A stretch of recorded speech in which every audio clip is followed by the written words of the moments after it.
Folks, Black Star Network is here. Hold no punches. I'm real revolutionary right now. Support this man, Black Media. He makes sure that our stories are told. Thank you for being the voice of Black America, Roland. Stay black. I love y'all. All momentum we have now, we have to keep this going. The video looks phenomenal. See, there's a difference between Black Star Network and Black-owned media and something like CNN. You can't be Black-owned media and be scared. It's time to be smart. Bring your eyeballs home. You dig?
Hey, folks, today's Friday, February 27, 2026. Coming up on Roland Martin Unfiltered, streaming live on the Black Star Network.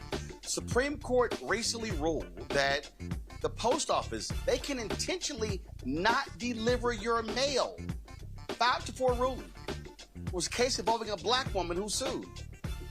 What are the implications if you decide to mail in your ballot and they just decide that, you know what, we're not going to deliver the mail from certain zip codes? We'll talk with Cliff Albright, co-founder of Black Voters Matter. Also, as refugee admissions remain largely restricted, Donald Trump is more than welcoming white South Africans.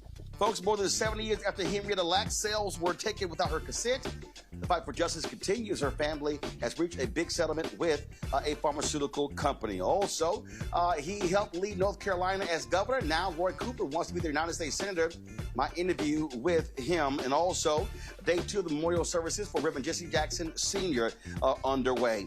And so we'll show you what's happening live, a live look in Chicago. It is time to bring the funk on Roland Martin Unfiltered on the Black Star Network. Let's go. He's got whatever the miss, he's on it. Whatever it is, he's got the scoop, the fact, the fine. And when it breaks, he's right on time and it's rolling.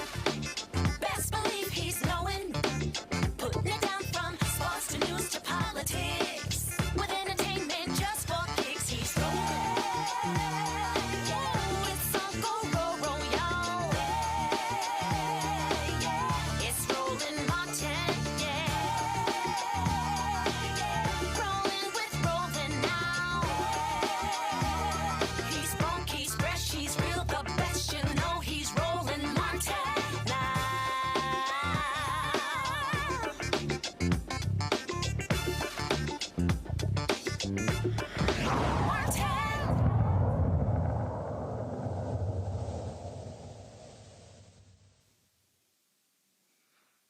Folks, Supreme Court ruled a couple of days ago in a case, 5-4 decision, that the post office cannot be sued if they intentionally choose not to deliver your mail. The case is a result of a black woman who sued in Texas. Okay, she was a Texas landlord, Labine Kadan, and she said her mail was deliberately withheld for a couple of years. She alleges that racial prejudice influenced the actions of the postal employees. Well, one of the folks of that 5-4 decision, Justice Clarence Thomas, no shock, writing for the majority, said the federal law protects the Postal Service from lawsuits regarding missing, lost, and undelivered mail, that it also applies to intentional mail non-delivery. Now, you may say, okay, I don't understand what's the big deal. That's the Post Service. So what then happens if the post office, if postal employees decide, you know what? We've got these mail-in ballots from certain zip codes, from predominantly black zip codes, from predominantly Latino zip codes, or these are known as Democratic strongholds. And so, you know what? We're just not going to deliver the mail to the voter office. Y'all, they're saying that's all possible. Cliff Albright, co-founder of Black Voters Matter, joins us right now. And Cliff, we have been sounding the alarm on what MAGA is trying to do. And someone could say, well, look, this is not MAGA. This is not MAGA decision. But what it says, though, is that they have given the green light to the post office that there are no repercussions if they purposely do not deliver the mail. In this case, this was a black woman who said postal employees absolutely refused to deliver her mail. It was racial discrimination, and the Supreme Court says they're good. Yeah, and you gotta, as with always, you gotta look at like the fullness of what MAGA and this regime and their supporters are trying to do. Because keep in mind that this is happening at the same time that they are arguing in several states, and not just arguing in several states, but the state legislatures in some states are taking actions to say that you can't count ballots that are received after election night, right? They complained all throughout 2020, oh, why are they still counting ballots? Why are they still counting ballots like these were magic ballots versus these are just ballots that were mailed in legally by the deadline and were being received and were being counted as they came in. And so you've got all these states that are saying, well, no, you have to, it has to be in and counted by election night. So combine that with this case that you're talking about, that Uncle Clarence wrote the deciding majority opinion on. Combine these two things, where all you need is some postal workers or a postmaster general that will say, oh, let's hold on to these, as you said, and these targeted. Trump has already said, he's already let us know that there's 15 states where he wants to nationalize elections. He's already let us know through all his frivolous lawsuits what cities it is that he's trying to disenfranchise. So all you need to do is to target those cities with the combination of holding on to the mail, slowing down the mail, and then having these decisions around you can't count the ballots after they come in after a certain time. And you've just basically found a way to not count votes coming from majority black voters in majority black cities. And I'm quite sure that there are people who will say, man, listen, man, y'all are being conspiracy theorists by saying these things. But here's what we know. When you look at how did Republicans win the House? Well, in the critical races where they crossed the 218th threshold, it was a total of 7,000 votes. Let me say it again, 7,000 votes. What people have to recognize is that our elections are coming down to extremely small margins. Literally 2, 3, 4, 500, 1,000, 2,000, 3,000, 5,000 ballots are making the difference between winning and losing. And not just winning a race, but literally deciding who controls a chamber of the legislature in the state level, who controls the House or the Senate on the federal level. Yeah, it doesn't, I say it all the time, you don't have to suppress every vote, right?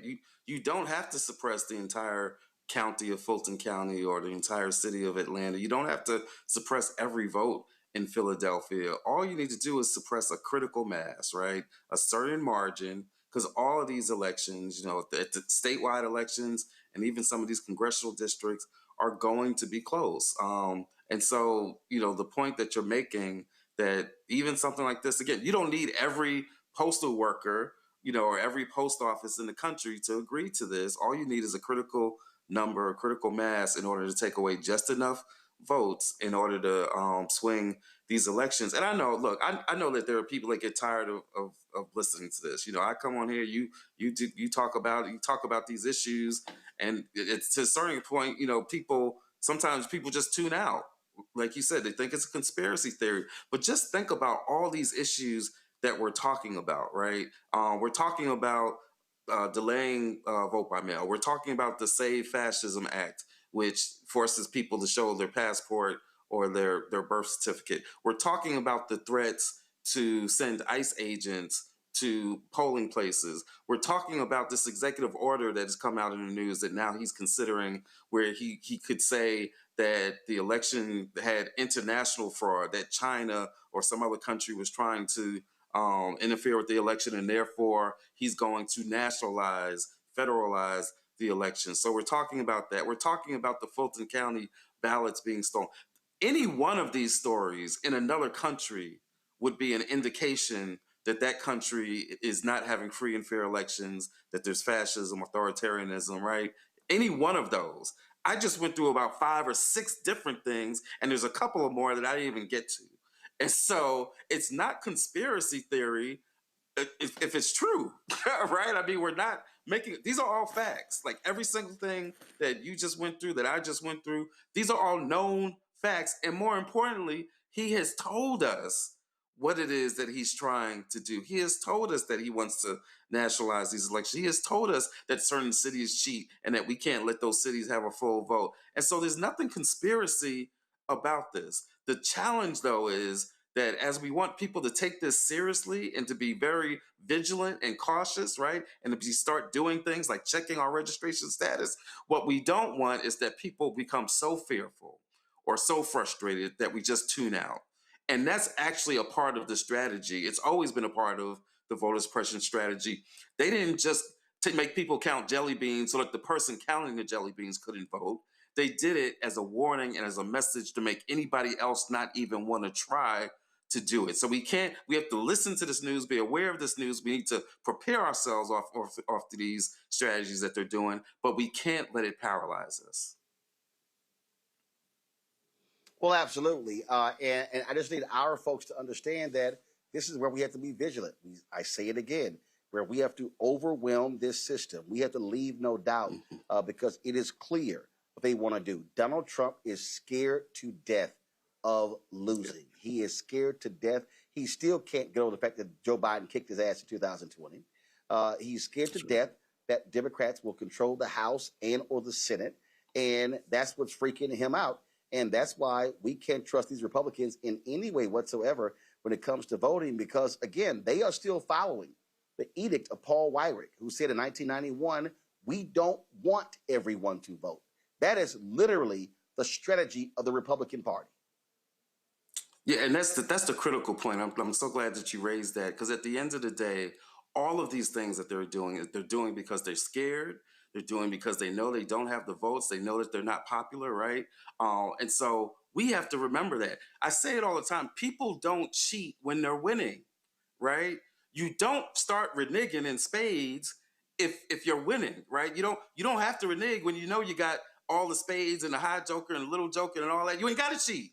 And so in this situation, he knows he ain't got the hand, right? He knows that he's not popular. He knows that he and his people, his regime, are going to lose. And so as crazy as it sounds, even as we keep hearing all of these bad stories, we just have to remember that what it's a sign of is that we've got power.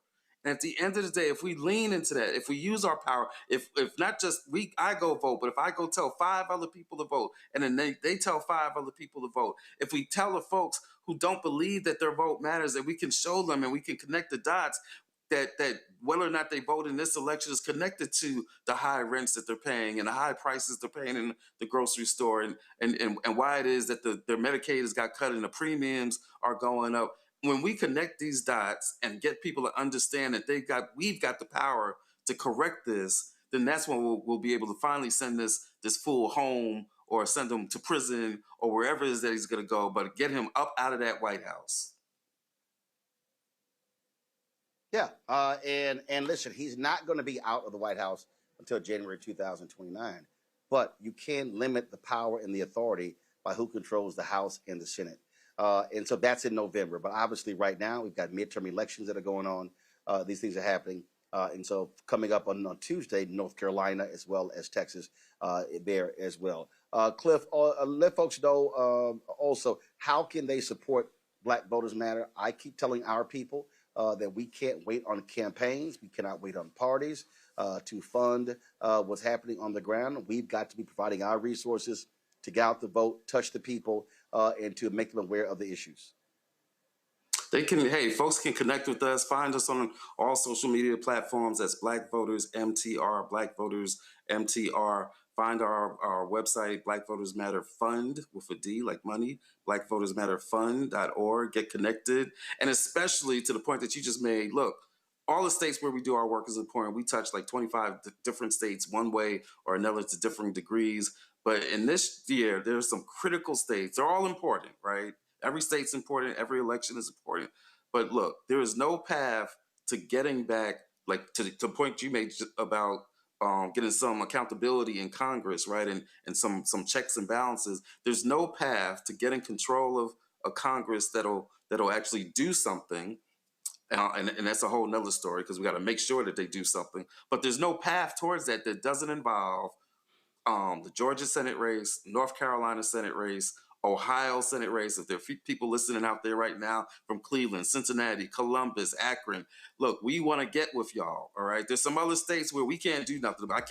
I can't do too much about Maine, right? I can't do too much about Alaska. But we got some power in at least 3, 4, maybe even 5 critical states where we can shape this election, and then we can not only stop this slide into fascism and dictatorship, but we can reverse course and start building towards a different vision. So if you're in those states or any state, connect with us, spread the word. We got power, and we got to come out in record numbers in this election.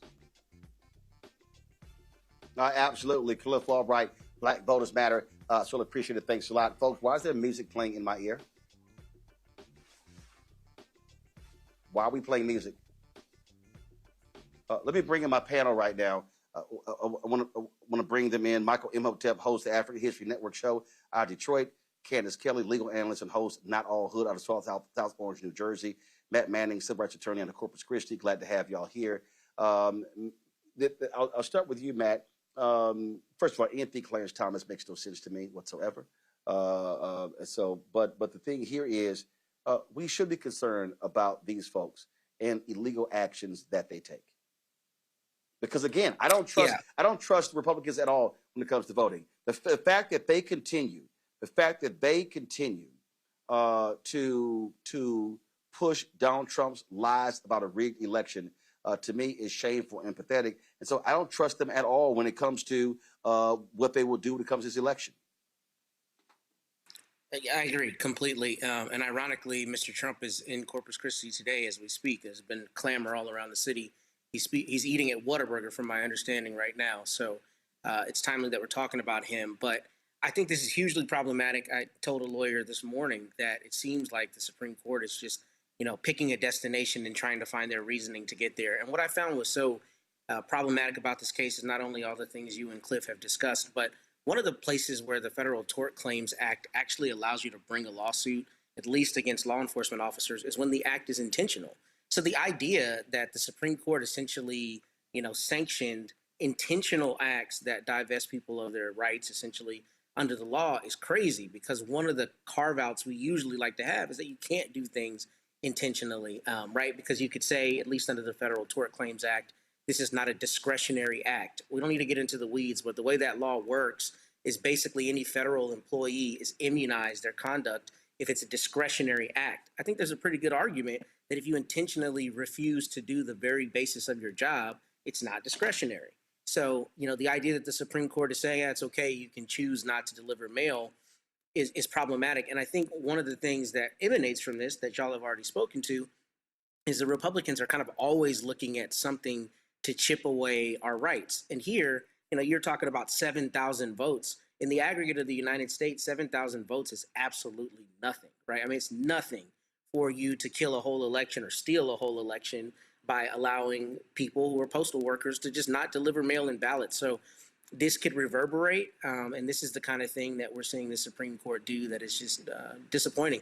And Clarence Thomas, particularly of all people, because he should know the impact this will have on Black communities, or could have, but it's par for the course with him. Absolutely. And Candace, these folks, when you listen to the likes of Steve Bannon, when you look at now how they have these election deniers, they are leading various efforts. These people cannot be trusted. I do not, like all benefit of the doubt, absolutely not, because they've already shown the lies they will go to when it came to the 2020 election. So when they show you, believe them. And I believe they are crooks. And, one of the things that's key to mention is that we've already heard from the Trump administration saying that, hey, we support this decision. Well, of course they do, because of everything that we've been talking about on this show. And we know that there are postal workers who in the past have not only been caught with hiding ballot elections, not on a huge scale, but just not doing their job and dumping mail in the back of their car and not doing anything about it because they don't want to do their jobs. I think the other point about this is the original plaintiff in this case, she's not going to get any justice. She had tenants that for 2 years did not get their mail, did not get their Social Security checks, did not get, correspondence in terms of their bills. And there's nothing that she can do. And then, of course, the biggest level that we're talking about now is voting. And what are people going to do? And what oversight can we take in order to say to our local post office, listen, I need my ballot to get there? I mean, it seems like people are going to be forced to go in person in order to make their election votes. We've got 30% of the country that votes with mail-in ballots, and now you are trying to have me trust the post office, who's already said there's nothing you can do if there's a lost ballot. That's basically what they're saying. If your ballot is lost, if your ballot is thrown away, there's absolutely nothing that you can do. We have got to do something about this, more than just talk about it and trying to figure out a way what to do with the mail-in ballots. What are we going to do in order to make sure that our ballots actually get to the place that they are supposed to? And finally, and I'll just say this because I know a number of us got very close with our postal workers during COVID, for example. We got to know them. They got tips from people that they never got tips from before. You better be nice to your postal worker, because if they don't like you, they can withhold your mail and they're not going to get in trouble. Michael. Yeah, Roland, this is another devastating decision from the U.S. Supreme Court that has wide-ranging implications. But at the same time, we have to keep in mind this is the result of the 2016 presidential election, and not enough people voted for Hillary Clinton for one reason or another. And we've talked about how on this show, the lasting legacy of a president are their Supreme Court justice nominations, as well as federal judge nominations. So we see the evidence right here with this 5-4 ruling. I read the article from the Associated Press on this. Supreme Court says U.S. Postal Service can't be sued. And it talked about Labine Conan. It talked about she owns property. She's an African-American businesswoman. She's an insurance agent, things of this nature. And she alleged that there were people at the post office who were jealous of her and purposely withholding mail because they were jealous that she owned property, right? Well, just think of the ramifications of this, how this can devastate African-American owned businesses. At the same time, we know that we've had a purging of African-Americans from the federal government, okay? And we know the U.S. Postal Service, 29% of them before DOGE, 29% of the employees were African-Americans. So this is another reason why we really have to organize. I'm glad you had Cliff Albright on for Black Voters Matter, but we have to really organize and strategize for these 2026 midterm elections. Trump and MAGA are not going to make it easy for us. This is not a slam dunk, okay? They are trying to steal this election in broad daylight. Yep, that's what's going on. Folks, when we come back, Vice President Kamala Harris weighs in on the Texas U.S. Senate race. She drops a robocall supporting Congresswoman Jasmine Crockett. We'll have that for you next, and we'll talk about this particular race. It's amazing how it's been so much discussed. It's about race. It's about viability. You got Democrats saying that Tallarico is the only viable candidate. Based upon what? And so it's just crazy what's going on there. So we'll talk about that also. Roy Cooper, Governor Roy Cooper of North Carolina, he wants to be the next United States Senator, replacing Tom Tillis. We'll have my interview with him as well. Lots to break down right here, Roland Martin Unfiltered, on the Black Star Network. Support the work that we do. Join our Bring the Funk fan club. 20,000 folks. Our goal is to get 20,000 fans contributing on average $50 each a year, which is $4.19 a month, 13 cents a day. That supports the work that we do. If you want to contribute via Cash App, use a Stripe QR code. You see it right here. As for credit cards as well. Checks and money order, make it payable to Roland Martin Unfiltered, P.O. Box 57196, Washington, D.C. 2003 7-0196. PayPal's R Martin Unfiltered. Venmo's RM Unfiltered. Zelle, Roland at RolandSMartin.com. Roland at RolandMartinUnfiltered.com. We'll be right back. With medicine and science under attack, I want to keep you and your family informed and healthy. I'm Dr. Ebony Hilton, and I knew at the age of 8 that I wanted to be a doctor. So I studied hard and became the first African-American female anesthesiologist hired at the Medical University of South Carolina since its opening in 1824. And I always say I was made into a doctor, but I was born to be a mom. And as a new mom, wife, sister, daughter, and friend, I understand how frightening a medical crisis can be. I care for individuals on some of the worst days of their lives, and it's my mission to provide you with a safe space to gain clarity on issues affecting your mind, body, and soul. I recognize that there are health disparities, particularly as it pertains to race, and I want to help bridge the gap between you and your healthcare providers. Join me every Thursday for Second Opinion on the Black Star Network, where each week I'll invite experts from various medical fields to share the latest health news. We'll discuss topics such as the vaccine debate, mental and sexual health, medical bias, infertility, menopause, andropause, nutrition, and aging. Together with my medical colleagues, we aim to provide you with a second opinion.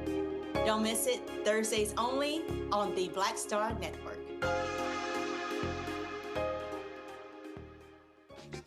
My name is Bill Duke, and you're watching Roland Martin Unfiltered.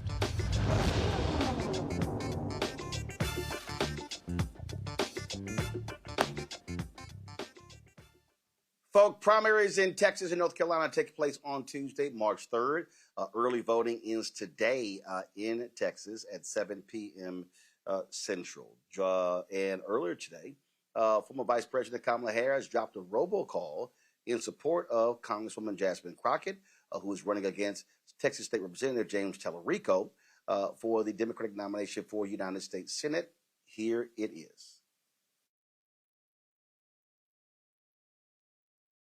You to please go vote for my friend Jasmine Crockett in the Democratic primary today, Friday, February 27th, or on Election Day, Tuesday, March 3rd. Texas has the chance to send a fighter like Jasmine Crockett to the United States Senate. Jasmine has the experience and record to hold Donald Trump and his billionaire cronies accountable. But Jasmine can only do it if people like you vote early. Today, Friday, February 27th, or on Election Day, Tuesday, March 3rd. It's time to turn Texas blue, and I thank you. Please take care. Bye-bye. Paid for by Jasmine for Texas. All right, folks. This is one of the few races that Vice President Harris has actually weighed in on the national level. There have been some local races where she's given endorsements, and already people have been talking back and forth. Will this help? Will this hurt? Candace, my position is very simple on this, and that is when you're trying to win the primary, you throw everything at it. You don't sit here and say, oh, I'm not quite sure. Bottom line is you're trying to win. This is a tight race. People need to understand in Texas, you can pick which primary you want to vote in. So it's not like you are either a registered Democrat or a registered Republican. When you go to the polls, I voted last Friday. When I went to the polls, it was very simple. Got to the polls, and they said, which primary do you want to vote in? You want to vote in the Republican primary? You want to vote in the Democratic primary? There have been, in the past, I remember there have been a few elections where I did vote in the Republican primary because there were black candidates, there were black judges who were on the ballot. See, what people don't, what folks don't understand about politics, I'll give you an example. Dallas County, First of all, the state of Texas used to be blue. They called them yellow dog Democrats. It was a blue state. Then, of course, George W. Bush beats Ann Richards. Then he runs again for re-election. And since 1988, Democrats have been losing all statewide offices. So there was a point where Dallas County was a blue county. Then Dallas County became red. I remember John Crusoe, longtime Democratic judge, who's now a district attorney running for re-election. I remember when John Crusoe actually ran as a Republican in order to stay on the bench because the county had flipped. And so in Texas, you get to decide which one you want to vote in. So when people are talking right now about, how Democrats are outpacing Republicans, well, we don't know if the Republican voters are actually voting in the Democratic primary. What's interesting, I saw this one tweet today. This thing is all over the place, Candace, where, the Republicans were claiming they were urging Crockett to get into the race.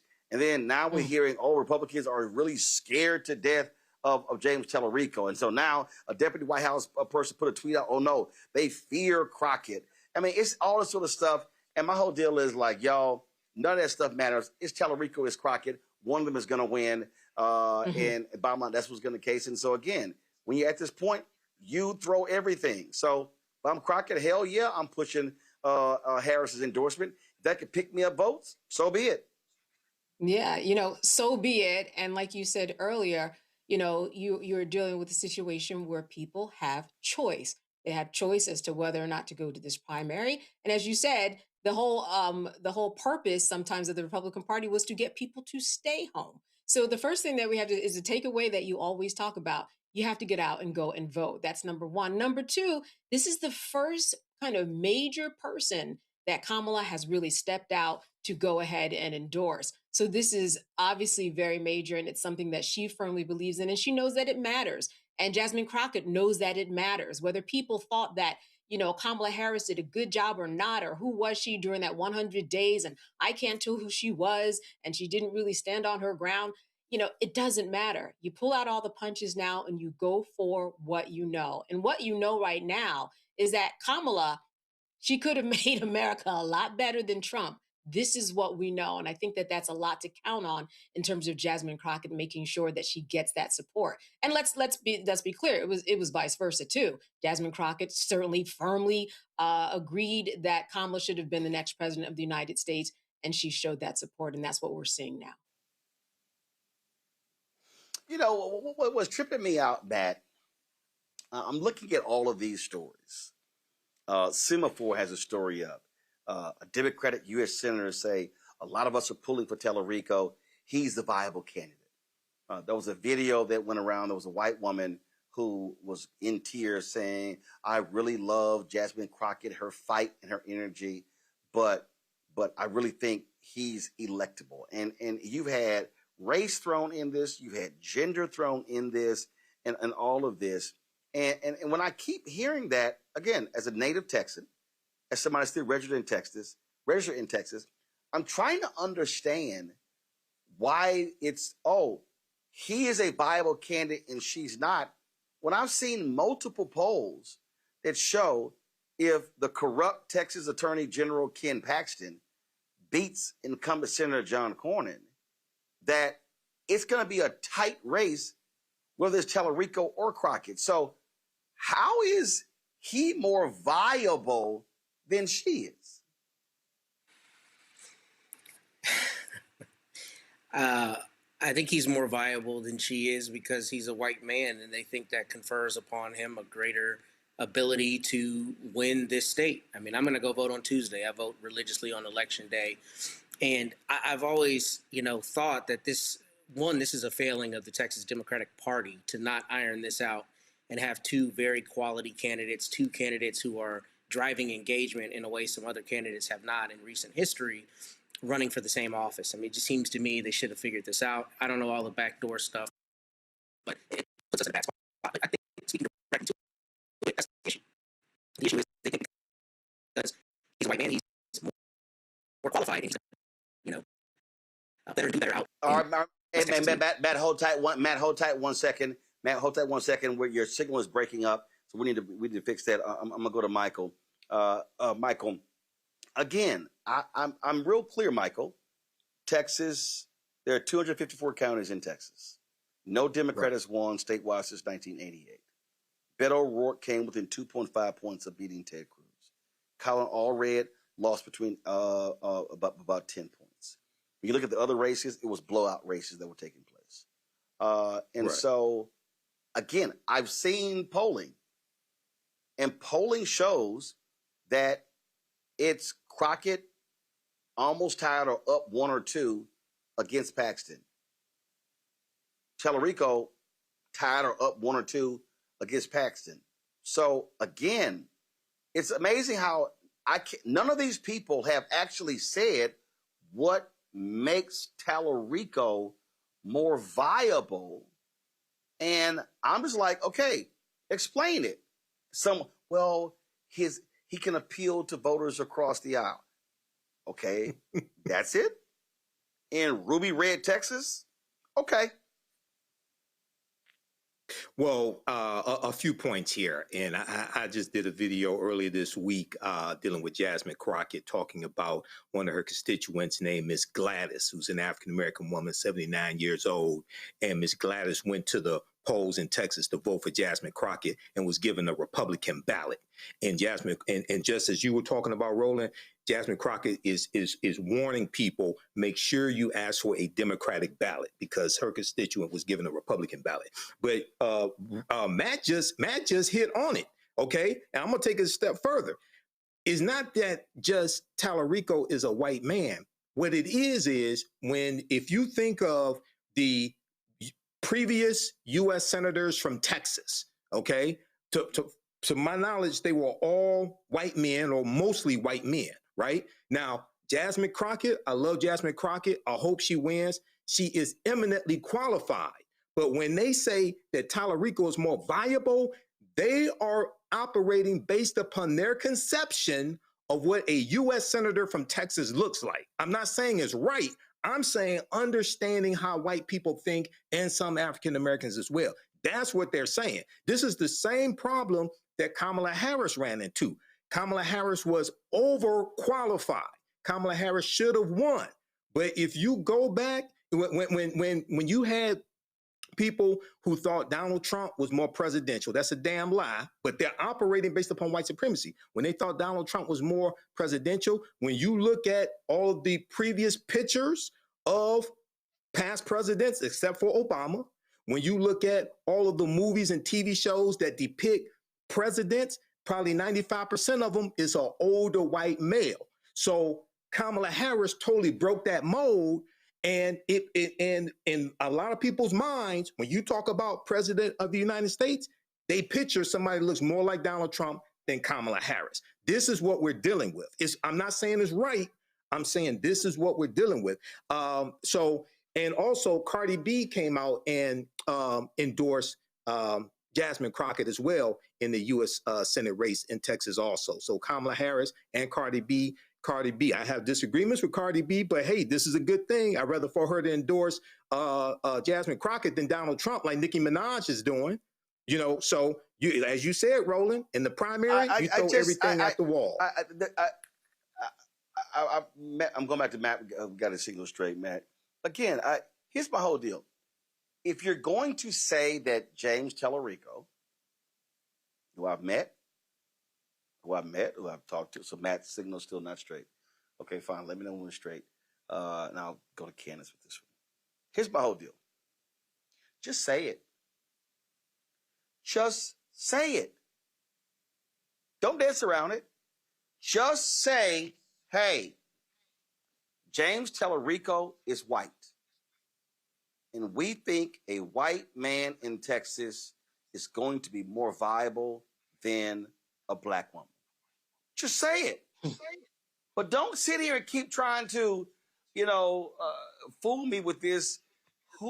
When you say who's more electable, again, say it. Yeah.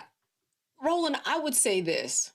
They are saying it, and they've always said it, and there have always been signifiers about what's being said. No. They They're implying it. They're dancing around it. No.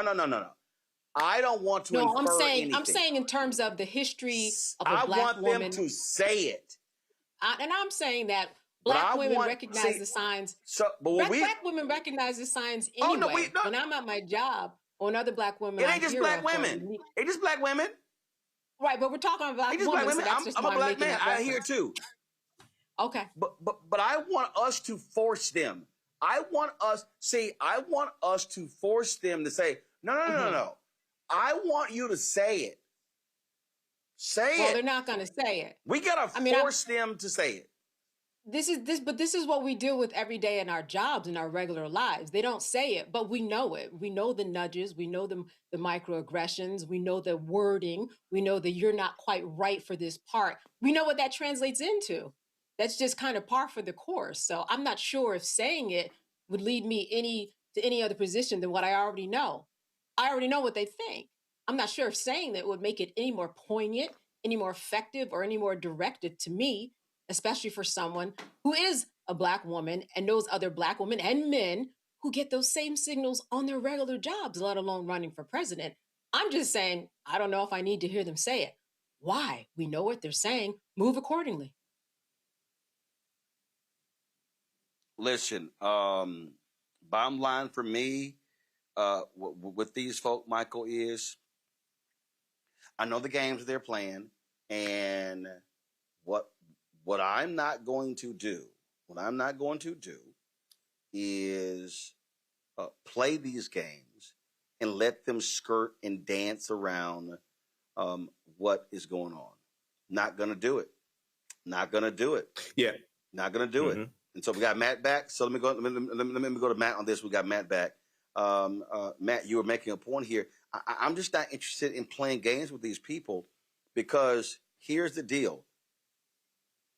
They could say, well, look what happened to Kamala Harris. So therefore, what? You don't support a black woman? You got two black women who are part of the race to be the United States Senator in Illinois. You got a black woman and a black man who are running for United States Senate in Kentucky. So I'm not going to let these people play this game of, oh no, if you're black and you're a woman, you can't be the senator. So therefore, we're going to need y'all to stand down and we're going to support the white candidate. My whole point is, let the voters decide. If the voters decide in the Democratic primary on Tuesday that Tallarico is the guy, great. If the voters decide on Tuesday that Jasmine Crockett is the nominee, great. What the party shouldn't be doing is sending us these racially coded messages that are driven by race and gender. That's exactly right, especially when you consider the fact that Jasmine Crockett, her ascension has, been extraordinary, but she's actually in the United States Congress. I really like James Tallarico. I don't have a disparaging thing to say about him. I think he's a great candidate.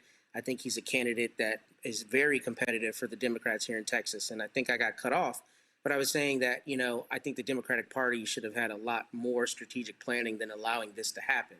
Notwithstanding all of that, I think you're exactly right. I think she's a black woman, and there is a per se fear that a black woman is just not going to carry the state of Texas, and more so that she's not qualified or, inherently as qualified as James Tallarico, which is wild, because if you look at the United States Congress right now, there is no person in the United States Congress who has a bigger bullhorn than Jasmine Crockett, who's been more effective at countering the Republicans' rhetoric. So to me, just looking at qualifications, there's no question in my mind she is more qualified, if you look apples to apples. I think Tallarico is great. I think, we'll be in a good stead if we have him.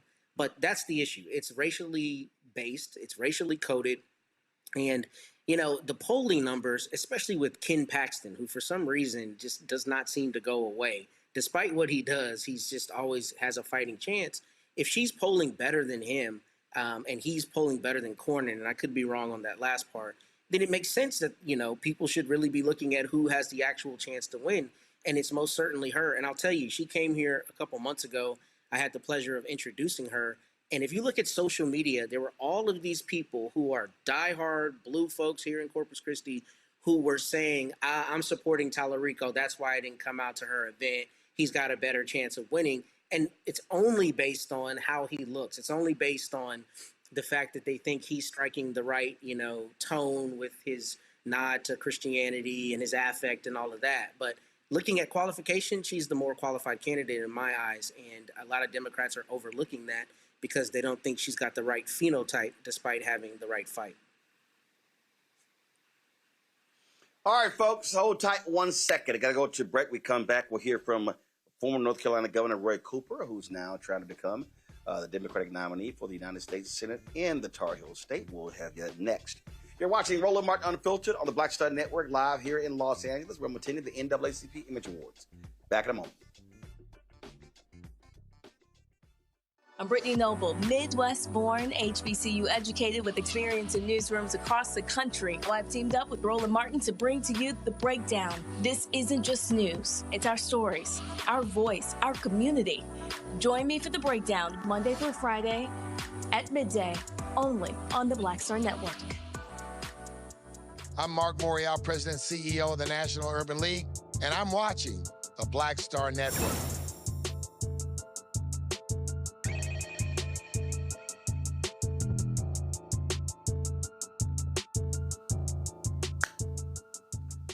Folks, Roy Cooper just finished 2 terms being the governor of North Carolina.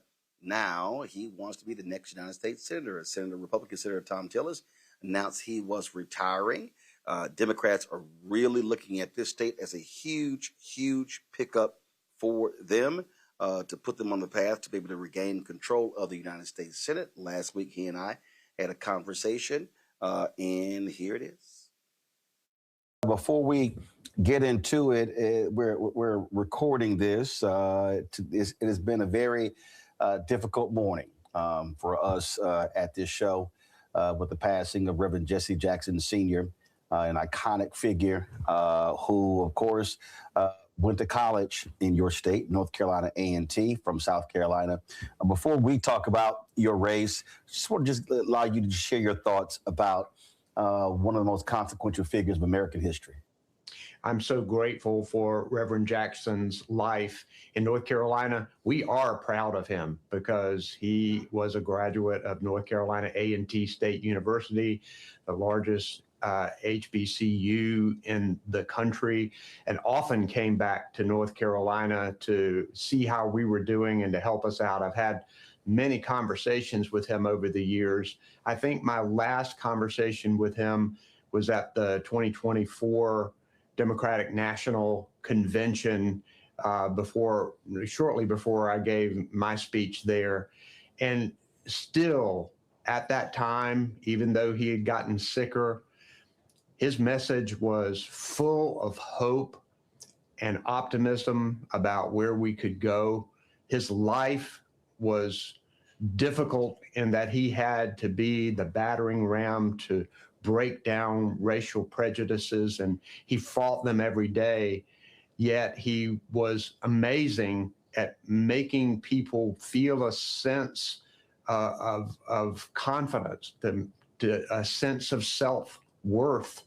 His I am somebody speeches that he would give, particularly to young people, you could see it in their eyes. And he was an inspiration to me, to many people here in North Carolina who loved and revered him, not only because he was such a great civil rights figure, but because he was one of us, a North Carolinian. At least we claimed him, but we know what he meant not only to this country, but to the world. And today is a day of mourning, but it's also a day to celebrate his life, because his life was worth celebrating. He made a difference in this world, no question. Not only that, one of the things that people don't realize, when he ran in 1984 and 88, and I have had the opportunity to meet many of these people, he had long coattails.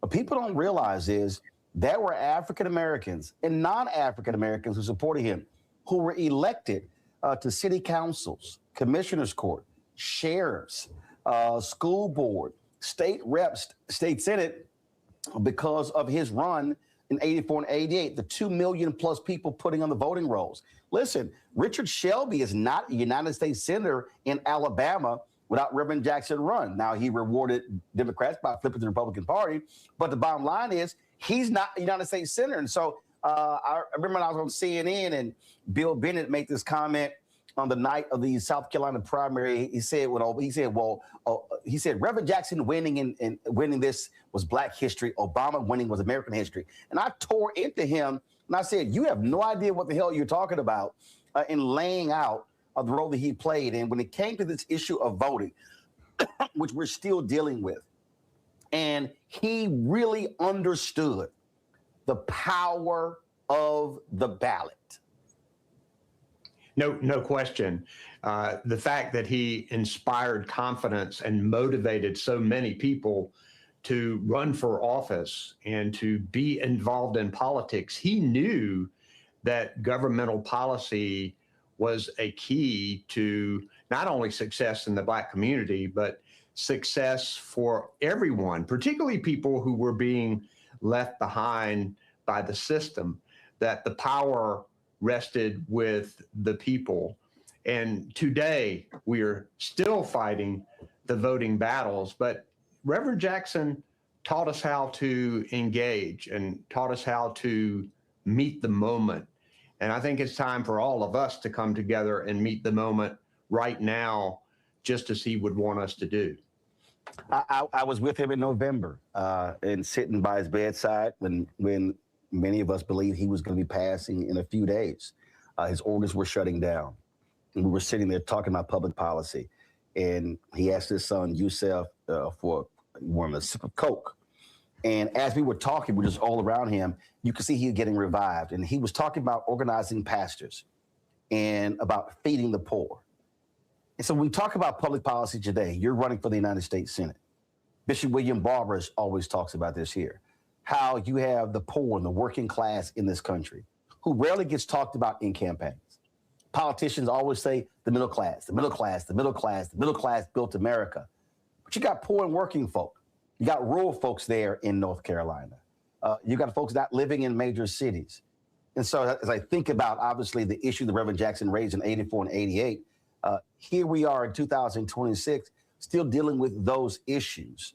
How does that inform you of what you want to accomplish if you are elected to the United States Senate from North Carolina? Look, I see that there's so many people looking up at the middle class, wanting to get in and feeling right now that they don't have an opportunity to do that. And you have to look at what somebody's done to tell what they're going to do. And as governor, I fought for those people who are looking up at the middle class and trying to get in. I recognize that so many people are struggling with rent and utility bills and juggling childcare and paying more for groceries and having to look after parents and grandparents. And for so many families, there's just too much month at the end of the money. And what I want is to cut back the tax breaks that the very wealthiest and the corporations are getting and invest in the people who are really making this country go. One of the big battles that we fought here in North Carolina was expanding Medicaid. We know that when Obamacare was passed, that they gave the states an individual option to make a choice. Are you going to fill in that gap between people who are making too much to qualify for Medicaid, but not enough to qualify for the subsidies under the Affordable Care Act? We worked and fought and put together coalitions of people, and there's still 10 other states in the South that haven't done it. They're leaving people behind. But in North Carolina, we did it. Now we have more than 700,000 people who have health insurance who didn't have it before. And I will never forget handing Penny her very first health insurance card. There were tears in her eyes and admittedly tears in mine, but I kept thinking about the fact that we are the richest country in the world. We ought to be able to find a way to make sure that everybody has affordable, quality health care. And people tell me, I haven't been to Washington yet. I've spent my time serving in North Carolina. And they say health care is the bear. You need to watch out for the bear in Washington. I am ready to wrestle the bear. We wrestled it in North Carolina, got more people health insurance. But now we see this big, beautiful bill that's trying to take it all away, that's reduced the number of people who are getting health insurance under the Affordable Care Act, that's making people buy policies that have deductibles that are so high that they can't afford them, that their premiums they can't afford. It is time for this country to step up and recognize that for a better workforce, and just for the fact that I believe it's a morality, it's a morals for us to step up and make sure that people have health care. And I look forward to doing that when I get into the United States Senate, is wrestling that bear and getting more people in this country the health insurance that they deserve. Health insurance obviously is a critical issue. Also, what's happening economically. Folks are talking about housing affordability, food prices, and things along those lines. And no state is immune from that. And so when it comes to those issues, people are always asking, well, what can a U.S. senator do about food prices? What can they do about houses, building more housing stock? And so let's talk about those priorities. Well, first, we can, as a Congress, take back the constitutional authority on trade and tariffs that this president has hijacked and that my opponent in this race, Michael Whatley, supports. Those tariffs are raising prices on small business and consumers and farmers. I was meeting with a group of Black farmers the other day, telling me how difficult it was and how these tariffs are hurting them. So taking back that authority and wiping those tariffs off the books to help lower the price for food and other items that people pay. Secondly, making sure that we put more energy on the grid. The big, beautiful bill took away clean energy that was going to help lower utility bills because it was going to provide more power. And now you're seeing utility bills go up, partly because of this administration pushing power companies to fossil fuels and even back to coal that is so expensive that it's going to end up costing everyday consumers. And clearly, affordable housing is an issue that has plagued us for decades, and many cities have tackled it. I firmly believe that we need to try to narrow and streamline permitting processes to get more people to invest in affordable housing across this country. We need to work closely not only with state and local government, but with nonprofits. It's critical. It's part of the American dream, is making sure that people have the opportunity for affordable housing. And it will certainly be high on my agenda because all in all, stuff just costs too much in this country right now. Wages are not keeping up with it. And as a Senate, I want to go up there. I know I'll be one of 100, but I do have experience serving as a governor and solving problems at that level. I'm going to work as hard as I can to make sure those things become a reality for people. When we think about help from the federal government, I get a kick out of Republicans who love to talk about we don't want the federal government's help. Yet when the natural disasters, it's amazing how they want help. When it comes to roads, it's amazing why they help. But they're taxpayers. You've had to deal with Donald Trump penalizing North Carolina after the devastating hurricane there, penalizing the state and literally saying no, and not just North Carolina, but also there were in Missouri and Arkansas, other places along those lines. And so what also has to happen, I think, people need to understand the role that U.S. senators play when it comes to things along those lines. And so how will you make that case to the voters that it is much better to have you as a Democrat representing them than to have a MAGA Republican representing them who sides with Donald Trump? Well, first, my opponent, Michael Whatley, was appointed by the president as the federal recovery czar for Western North Carolina. He's been a complete failure. This was the biggest natural disaster that North Carolina has ever faced. Western North Carolina devastated. 60 billion plus dollars needed for them to recover. So far, only 12% of those needs have been provided by the federal government, when in other major storms across the country, we've seen 60, 70 or higher percent coverage by the federal government. We need, they talk a big game about how they're going to help, and then they disappear when it's time to govern. And that's why D.C. is broken. It's run by Washington, D.C. insiders. My opponent, Michael Whatley, has worked for Republicans on the Hill. He's been a big oil lobbyist and made money off of being on the inside in Washington. We need to break up this chaos in Washington and make it more effective and responsive to the people. And as a senator from North Carolina, I'm going to be listening to those everyday people, hearing from them as I go about my work and working for them and those challenges, not the big corporations, not the billionaires who are continuing to try and get their own tax breaks while cutting help for everybody else. That is wrong. And I'm going to work to put a stop to it. One of the things that I have said in the time that I've spent in North Carolina covering elections is that so much time, energy is focused on the western portion of the state. In many ways, East North Carolina doesn't get the same level of attention.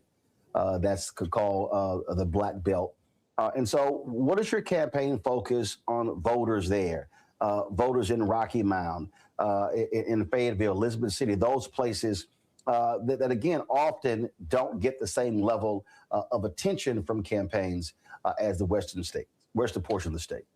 Well, first, I grew up in Eastern North Carolina, went to public schools in Eastern North Carolina. My children went to public schools in Eastern North Carolina. I practiced law there and represented everyday people and small businesses. When I was governor, we worked to make sure that Medicaid was expanded, and rural North Carolina benefited probably more than any other demographic because they needed insurance, and particularly they needed insurance to keep rural hospital doors open. We also worked to recruit businesses to rural North Carolina and put significant specific performance-based incentives into luring companies to come to our rural parts of the state because we knew that it would be less expensive for them, but it would be good paying jobs for the people who work there. But we know that people across Eastern North Carolina are struggling. My campaign is going to be paying attention to them and listening to their strife right now. I think that the affordability crisis is hitting them as hard as anybody else.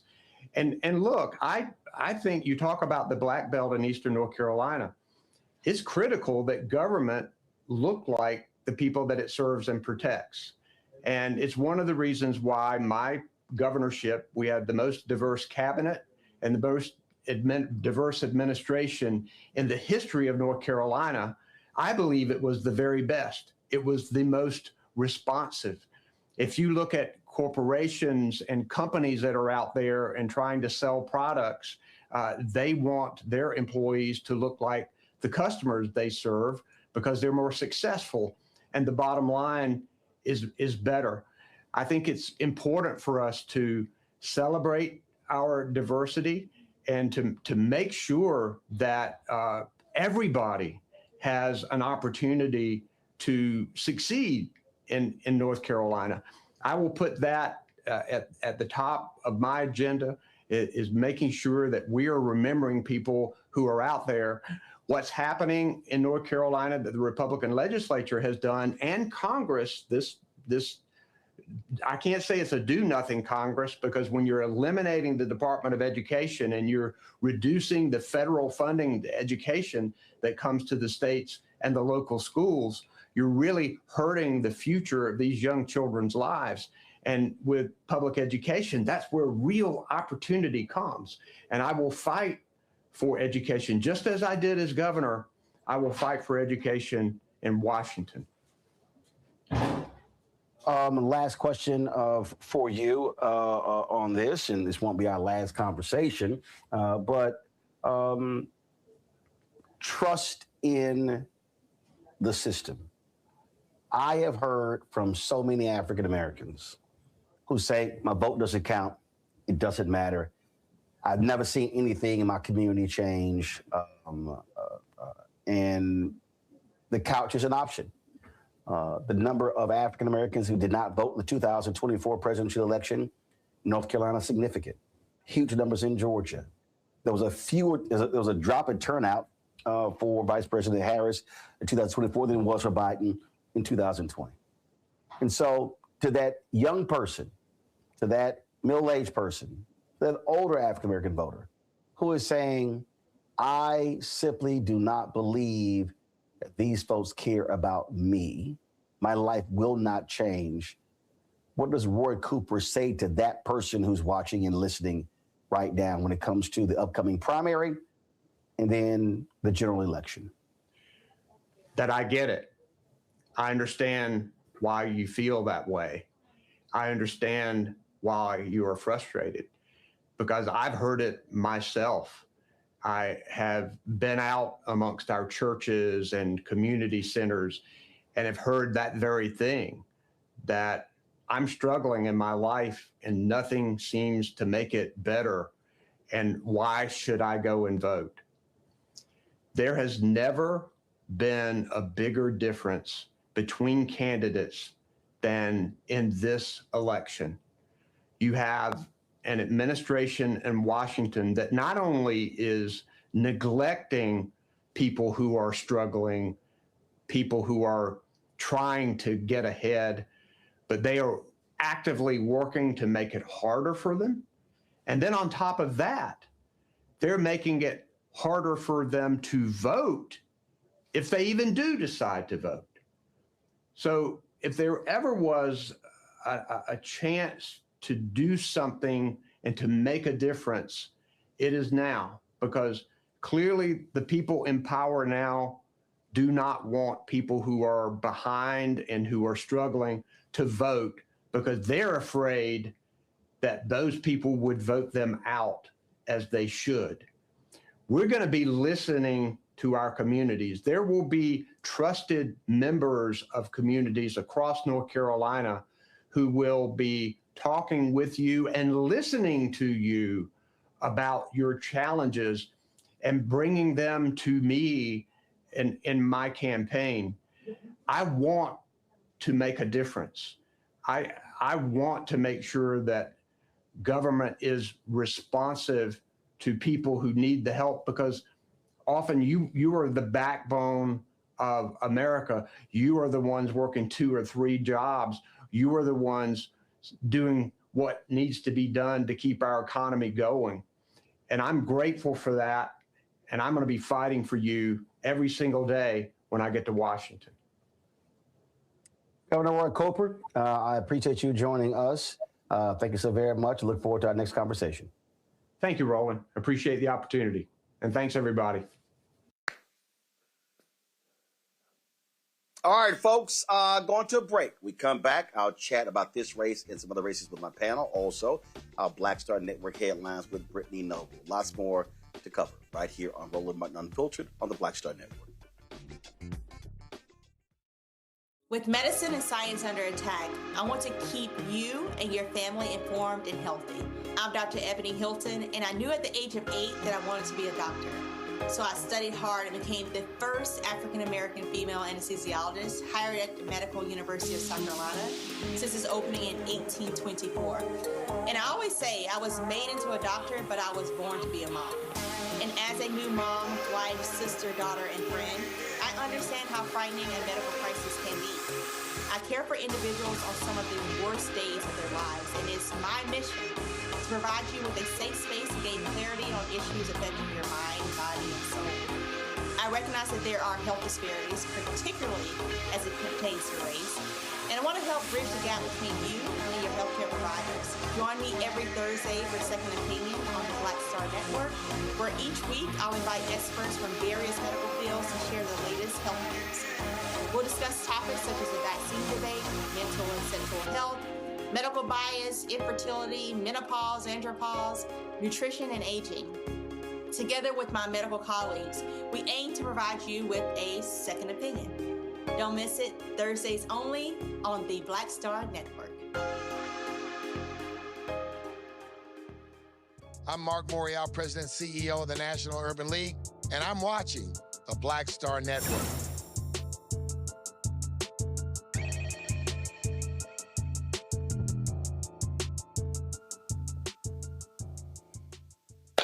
All right, folks, welcome back. Let's go back to my panel. Matt, Candace, and Michael. Listen.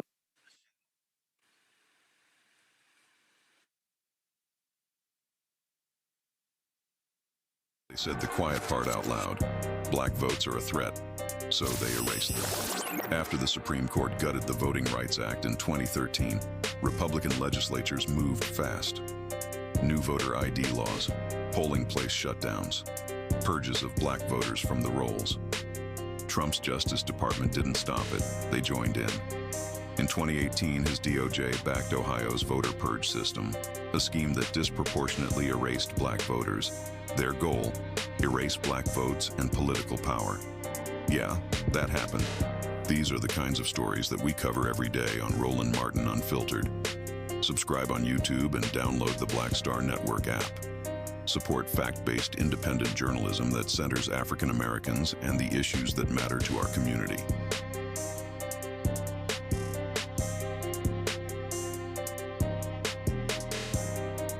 Hi, I'm Swain Cash, Basketball Hall of Famer, and you're watching Black Star Network.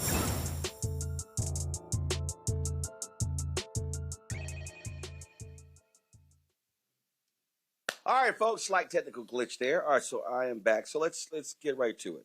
Matt, Candace, Michael. When we look at what is taking place in November, especially on the United States Senate side, Republicans right now, they have a 53-47 majority. But the issue that we're looking at right now is that you've got some serious headwinds. Ossoff, Republicans have not been able to find a top-tier candidate to run against incumbent Senator John Ossoff in Georgia. Roy Cooper, the polling shows him up 25 or so points, hugely popular in that state. That could be a pickup for Democrats. Then you've got the Maine race. Susan Collins, incumbent, facing some serious troubles. It all depends upon will Maine Governor Janet Mills be the nominee, or will Grant Plantner, who is this upstart individual grassroots guy, will he be it? You look at Iowa. Farmers really pissed off with Donald Trump's incumbent Senator Joni Ernst not running for re-election. Then you've got the case in Michigan where you have incumbent not running, but the question is, will Democrats hold that? Then you've got the Alaska seat where that it could be a potential Democrat pickup there. So when we look at this map, Candace, we're looking at the possibility. Everybody talks about the House and how Republicans believe they're going to lose the House, but there's a very good chance that Democrats could win the Senate, and that would be a huge deal if they're able to pull that off. Oh, it would be a huge deal. As we know, that's a huge deal in terms of making the laws that affect everybody across the country. You know, I look at the elections like this. It's like the storm. So I'm in New Jersey, and we heard so many things about this storm, but you really have to pay attention to what the weathercasters are saying, the forecasters are saying, just a couple of days before the storm. That's really when you know whether or not 24 inches is coming. And it's the same way with elections. We are getting a lot of information now. We've got some elections coming up on Tuesday, and then certainly there's November. But what's going to be important is that messaging right before. You know, we were talking about Jesse Jackson, and before he said, I am somebody, he said, I am poor. I may be poor, but I am somebody. And I think that that's a lot of the messaging that we have been hearing from people, including, you know, your interview with the candidate in North Carolina. And that is that people are suffering and that the middle class, they're being squeezed out, whether it's school loans or health insurance or the cost of housing. This is something that if we are able to keep on brand in terms of the messaging, then people will listen. But we have to knock it in people's heads that the people who you are about to vote for, you are going to see change. Now, sometimes that's a difficult process because people have voted for politicians before that they believed in and nothing changed. This is a different time. We have never had this storm that we have had before in terms of all of these, the perfect storm, as they call it, in terms of all these factors, the Donald Trump, the healthcare, the student loans, the cost of groceries that are going up. The messaging is really important. I think that people are really paying attention this time, and that's going to make a huge difference and really perhaps be the outcome that you talked about.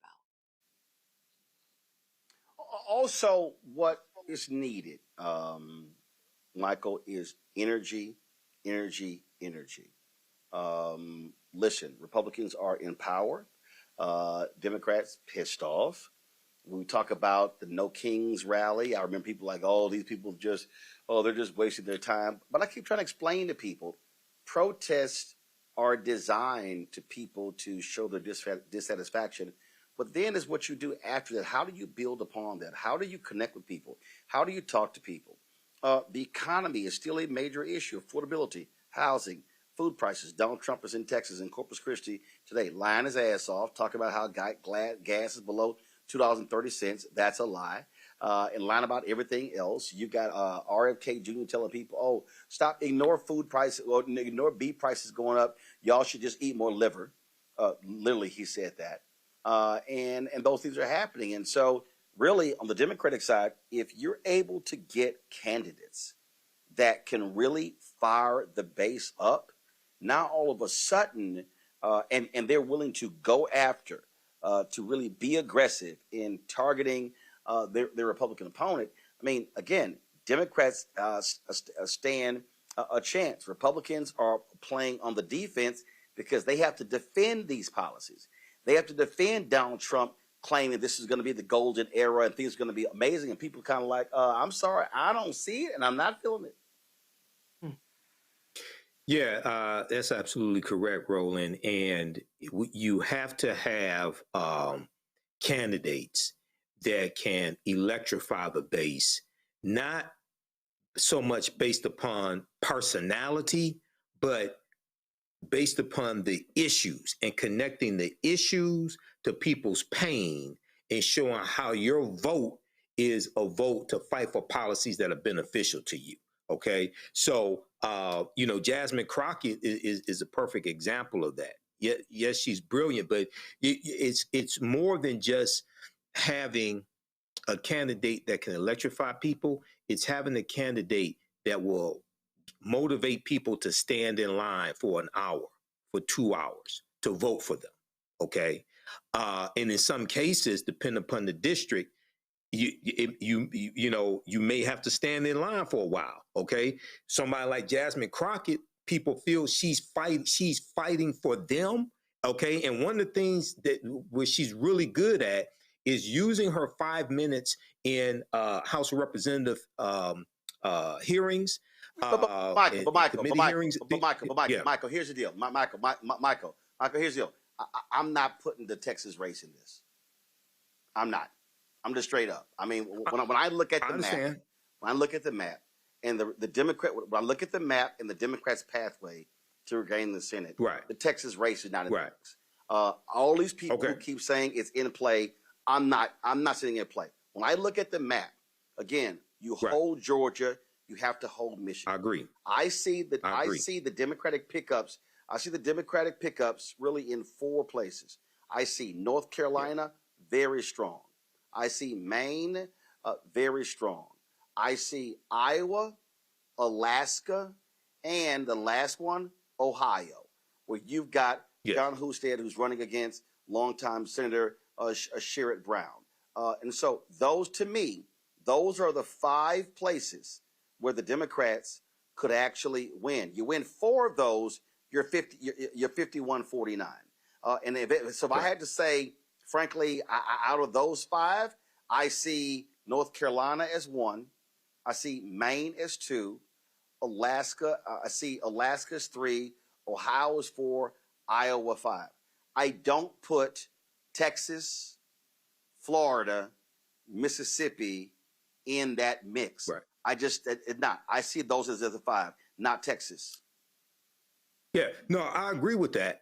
Okay, and the U.S. Senate is extremely important when it comes to blocking Trump's nominations for federal judges, for any cabinet positions if somebody leaves, things like this. I totally agree with that. And on top of that, in my agreement with you, but also qualities to look for in these candidates for the U.S. Senate, okay, or House of Representatives, but especially the Senate, okay, because it's more than just having somebody in that position. It's also understanding how they educate people, okay? How they educate their constituents as well. So I totally agree with that. But the Senate is extremely important when it comes to federal judges, which are lifetime appointments, U.S. Supreme Court nominations. It's expected that Clarence Thomas and Samuel Alito will probably retire in the next 2 years. You know, because they're the oldest Supreme Court justices. Well, what that means is Donald Trump will get 2 more nominations. If Democrats are in control of the Senate, they can block those nominations. They can block those confirmations to the Supreme Court. So I definitely agree with that. That's why I'm saying but also, go ahead. But that's what I'm saying from. Well, hold on, Michael. That's what I'm saying from a party standpoint. Again, this is where you have to make critical decisions. This is why I keep telling people, Matt, stop saying Texas is in play. Listen, I'm from Texas, okay? I'm just being honest about what I see. Sure, all of a sudden, listen, lightning could very well strike, but I have to also look at the data. I have to examine the data. And again, Beto O'Rourke came the closest in the last 30 years, and he lost by 2.5 points. He raised $100 million. He visited 254 counties. And so when I look at these progressives, these white progressives, who are like, oh my God, she's costing us no, you don't. The idea that you have this really, like that Texas is a great pickup, it's not. I don't see Texas or Florida or Mississippi as a great pickup opportunity for Democrats. Do I believe you have to run? Yes. Do you believe you run hard? Yes. But if I'm looking at this map, Matt, I have to be realistic to say, where can you actually win? And it's really 5 other places that are the dominant places that they have a great shot to recapture the Senate. And Texas and Florida, Mississippi is not one of those states. I get that perspective. And, you know, I'm not a political theorist or political strategist, so maybe I'm not qualified to really opine on this. But I think, you know, maybe this is the election where the data is obviously still very important, but maybe that perspective of yours needs to change a little bit because, you know, this kind of harkens back to a conversation we had about Mamdani months ago and whether what happens in New York City reverberates around the rest of the country. I think we're at an inflection point politically where, I mean, it might be more realistic than it has ever been before for Texas to turn back blue. Maybe not. I don't know. But I'm not sure that the data really shows that because, I mean, we see the polling data, we see what people are saying, but we also see anecdotally that people are seeming to be far more energized this election. So maybe this is the election where that, you know, that tide turns. What I do think is interesting about this election is I don't think they'll use it in their primary necessarily, but in Maine, you know, they have ranked choice voting. And right now you've got that Plattner race against Governor Mills. And it sounds like, from my understanding, he's polling a lot stronger than she is. And I think that could be a harbinger for a sea change in who's actually getting elected, meaning the Roy Coopers and the Janet Mills and the people who have been in office forever, whether people are wholesale eschewing them and bringing in new blood. I think that this is going to be a good barometer for that and how that might look for the subsequent general election in 2028 or, you know, the next elections in 2028. I'm interested in kind of how that shakes out. But, you know, maybe this is the election where Texas turns the tide. People are far more energized here than I remember them even being for Beto O'Rourke. But you're right about the numbers, and I don't know how that comes out. Okay, so what I do is first and foremost, Candace, I don't get excited about primary turnouts. So let me explain. First of all, a primary is a primary, and typically your voters are going to vote. So I don't get excited by that. What I look at is I look at a campaign, and I look at, most importantly, organization and mobilization. What I saw with Mamdani, and this is why I thought that race was different.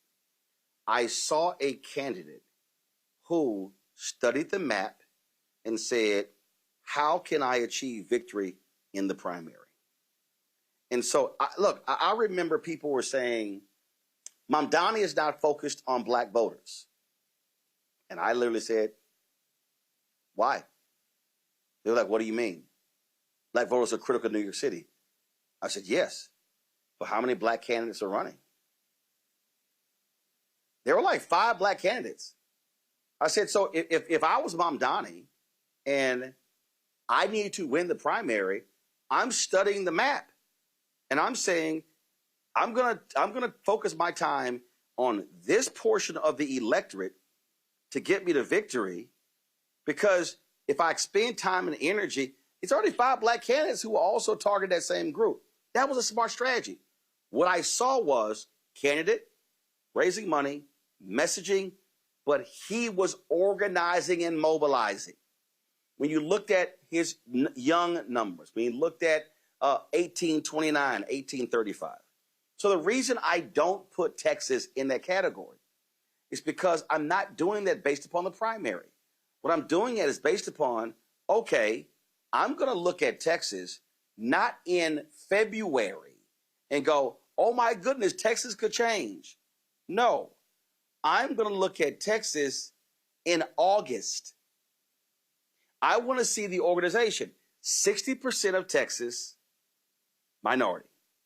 60% of those that vote in Texas are white. And so when I'm looking at states, I'm looking at pathways to victory. And so when I look at Georgia, hold.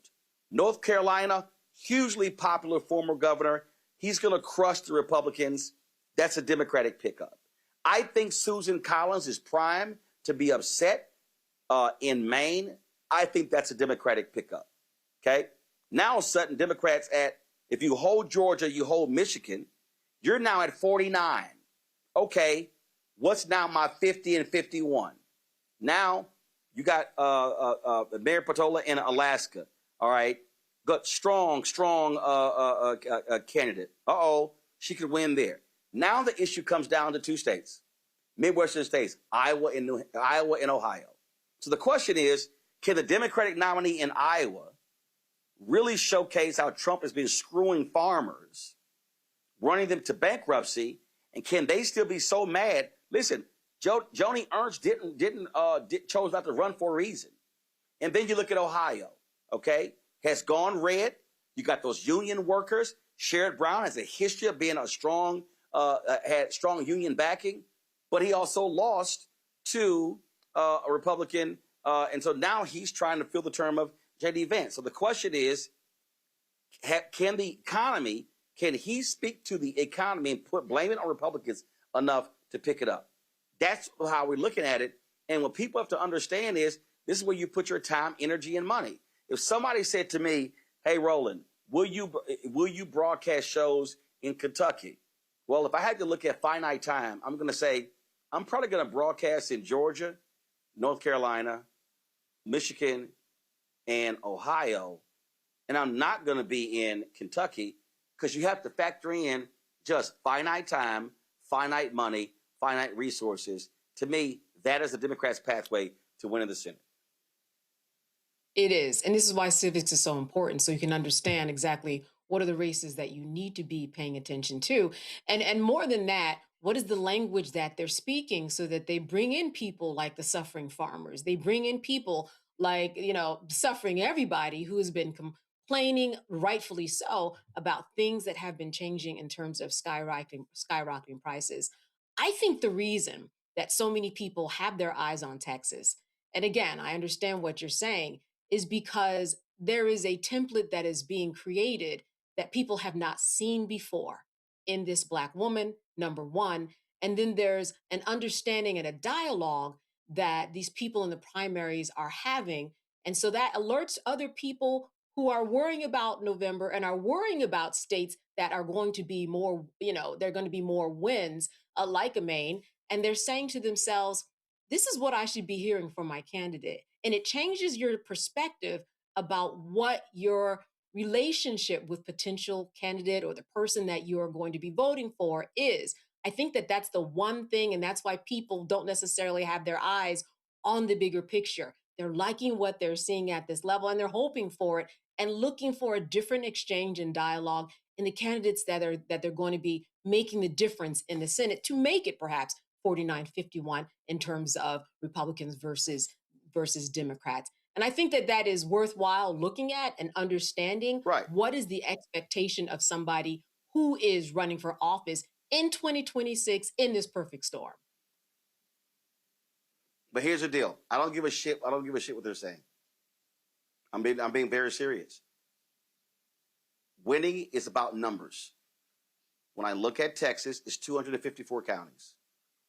The reason Democrats lose is because they focus on Harris, Dallas, Bexar, Travis. Tarrant County is the last large red county. And they get crushed everywhere else in Texas, 65-35, 70-30, 80-20 by Republicans.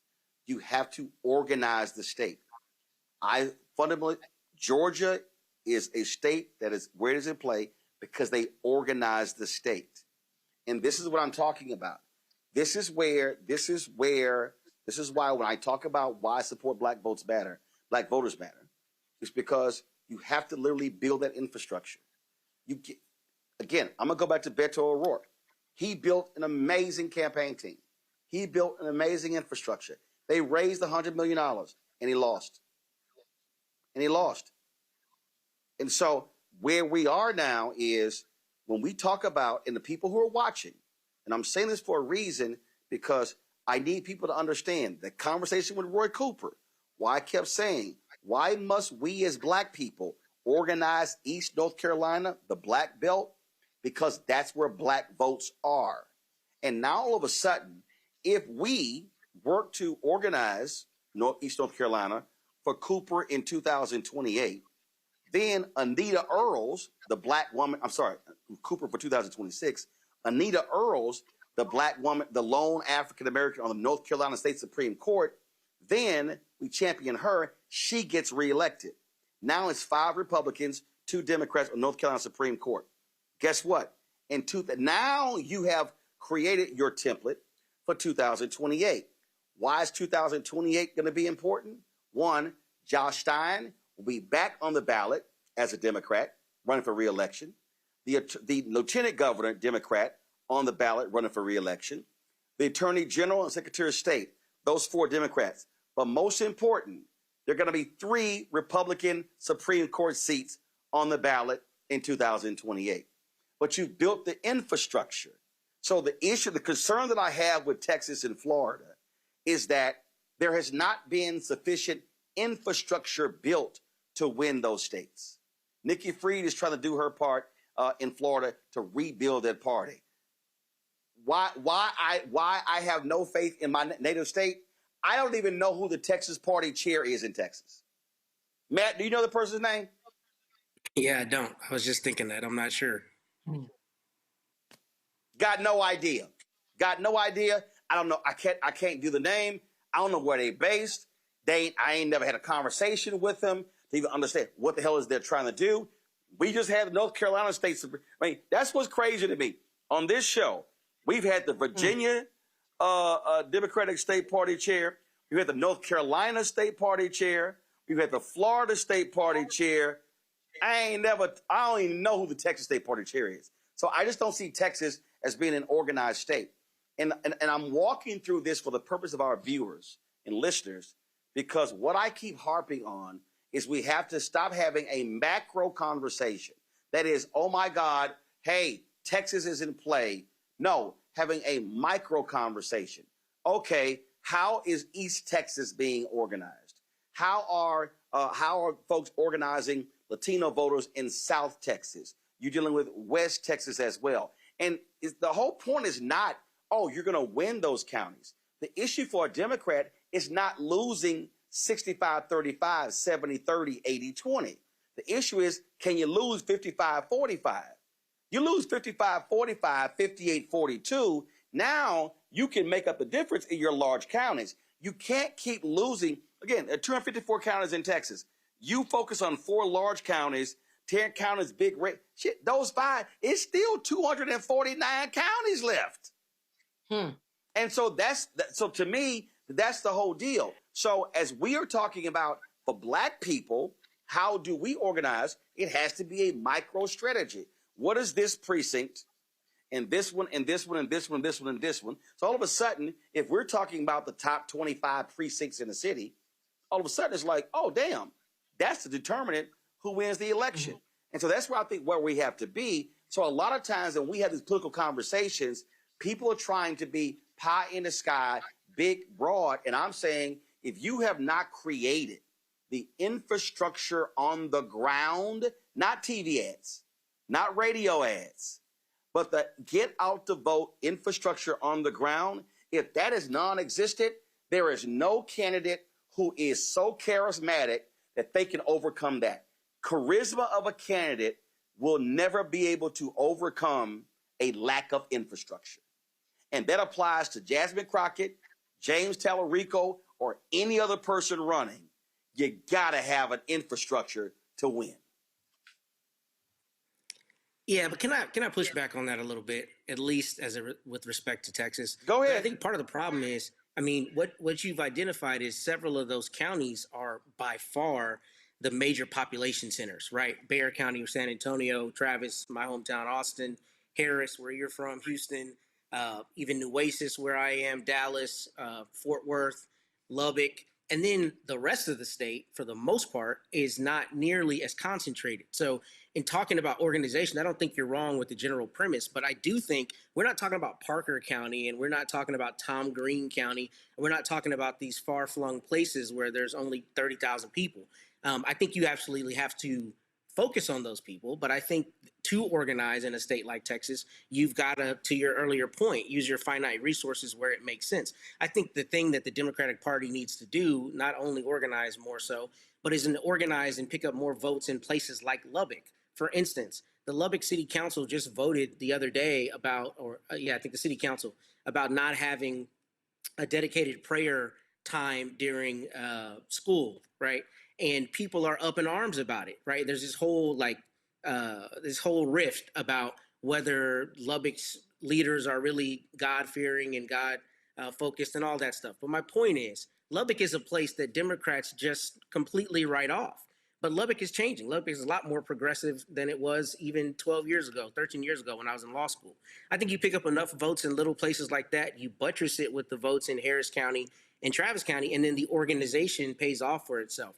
I don't see how you really make inroads in Orange County where Beaumont is, or those kinds of places. I mean, it just, the way Texas is set up, it doesn't make sense to spend your time and your resources. Wait, hold up. What are you talking about? What are you talking about? When you talk about Beaumont, no. When you talk about Beaumont, you literally, Beaumont and Port Arthur, it's a lot of Black people there. See, here's my whole point. The issue. I'm saying comparatively. But no. But the problem. Yeah. But again, it's not a question of a lot of people, Matt. This is what I'm talking about. It's a question of, if you lose in rural parts of the state, what's the margin in which you lose? What I am saying, this applies to Pennsylvania, Georgia, North Carolina, Michigan. Michigan, outside of Detroit, Lansing, and Flint, Michigan is a red state. You showed a map of Michigan, it's a lot of red. Minnesota is called a blue state. It's a lot of red. Trump only lost Minnesota by 4 points the last election. Pennsylvania, outside of Philadelphia and Pittsburgh and the suburbs, they call Pennsylvania Alabama outside of those places. And so one of the reasons Democrats lose in Texas, I'm right here. It says, I'm looking at how Texas counties voted for Beto O'Rourke in the primary, and then 4 or 5 months later, Cruz votes swept across rural Texas despite losing cities. And that's my whole point. So my point is, what happens is when you look at the map, and I don't have it here, so I'm just going to go to the camera. This right here. Mm-hmm. That's how Ted Cruz, right there. That's blue and that's red. Now, the issue with all of those red counties, is not you lost the counties. The issue is how much did you lose the county? And historically, Democrats have been getting crushed in these counties by massive margins because they did not have the organization. They've been losing Florida in the last 4 cycles because they stopped investing in Florida. They've been getting crushed. Before what Stacey Abrams and Warnock did in Georgia, they were getting crushed in Georgia. They never competed in rural places. And so this is what I'm saying. That requires organization, but year-round organization and mobilization. And what I'm saying for Black people, where we have numbers, we've got to be thinking that way, because then it changed electoral politics. And this is the thing, and this even goes back to, like I saw, and this is why James Carville should shut the hell up. James Carville had some video, and he was trashing Ilhan Omar. She needs to leave the party, all this sort of stuff. And I'm like, James Carville, you're a complete dumbass. There are 435 House races in the United States. And you know what? People vote in those congressional districts based on who they like. Listen, Rashida Tlaib is representing there in Detroit. How many Black people have she beaten in Detroit in that race in the last 4 elections? She been wiping out everybody Black in Detroit. Steve Cohen in Memphis. All the top Black folks that run against him, he wiped them out. Now the question is he going to be able to beat Representative Justin Pearson in the primary this year? We'll see. And so what my deal to Carville is, stop saying stupid stuff like run Ilhan Omar out of the party. Her district votes for her. Tlaib's district votes for her. AOC's district votes for her. But how a person runs in a congressional race is totally different than how you have to run in a statewide race. And so it requires infrastructure. I'm tired of Black people saying, hey, man, we got to get our people to vote. How you going to do it? Where are the votes? How are you talking to them? How are you reaching them? Well, what? It ain't going to happen through osmosis. And that's why I'm saying when I look at this here, why the infrastructure has to be built and sustained, and it can't be, well, Beto ran, he lost in 2018. We are 8 years later. So let's look at the map. Beto lost in 2018 in Texas by 223,000 votes, 2.6 points. Allred runs 6 years later. He loses by 10 points. I'm sorry. If the infrastructure was in place, you don't go from a 2.6 point lead loss to a 10-point loss. And now all of a sudden, the state's going to flip. That's why I can't buy that. You got to have the infrastructure that stays in place, and you're building upon that. So the next cycle. Remember, they started in 2012 election in Georgia. They didn't flip Georgia until 2020. It took them 8 years of ground game. And that's what has to happen. And so final comments, Michael, Candace, and Matt on that whole idea.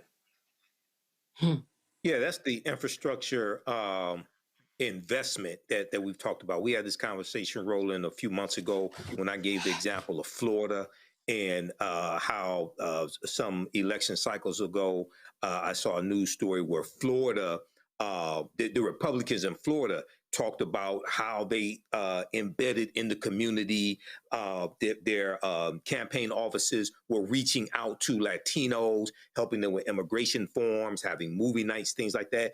They became part of the community, okay? So then when you come to them to vote for you, you're not a foreigner. You've already established that type of relationship. So yeah, the investment has to come. And I think African Americans, we have to really focus on organizing these states, outside of a Democratic Party, not relying on the party to do that. So, yeah, I totally agree with that.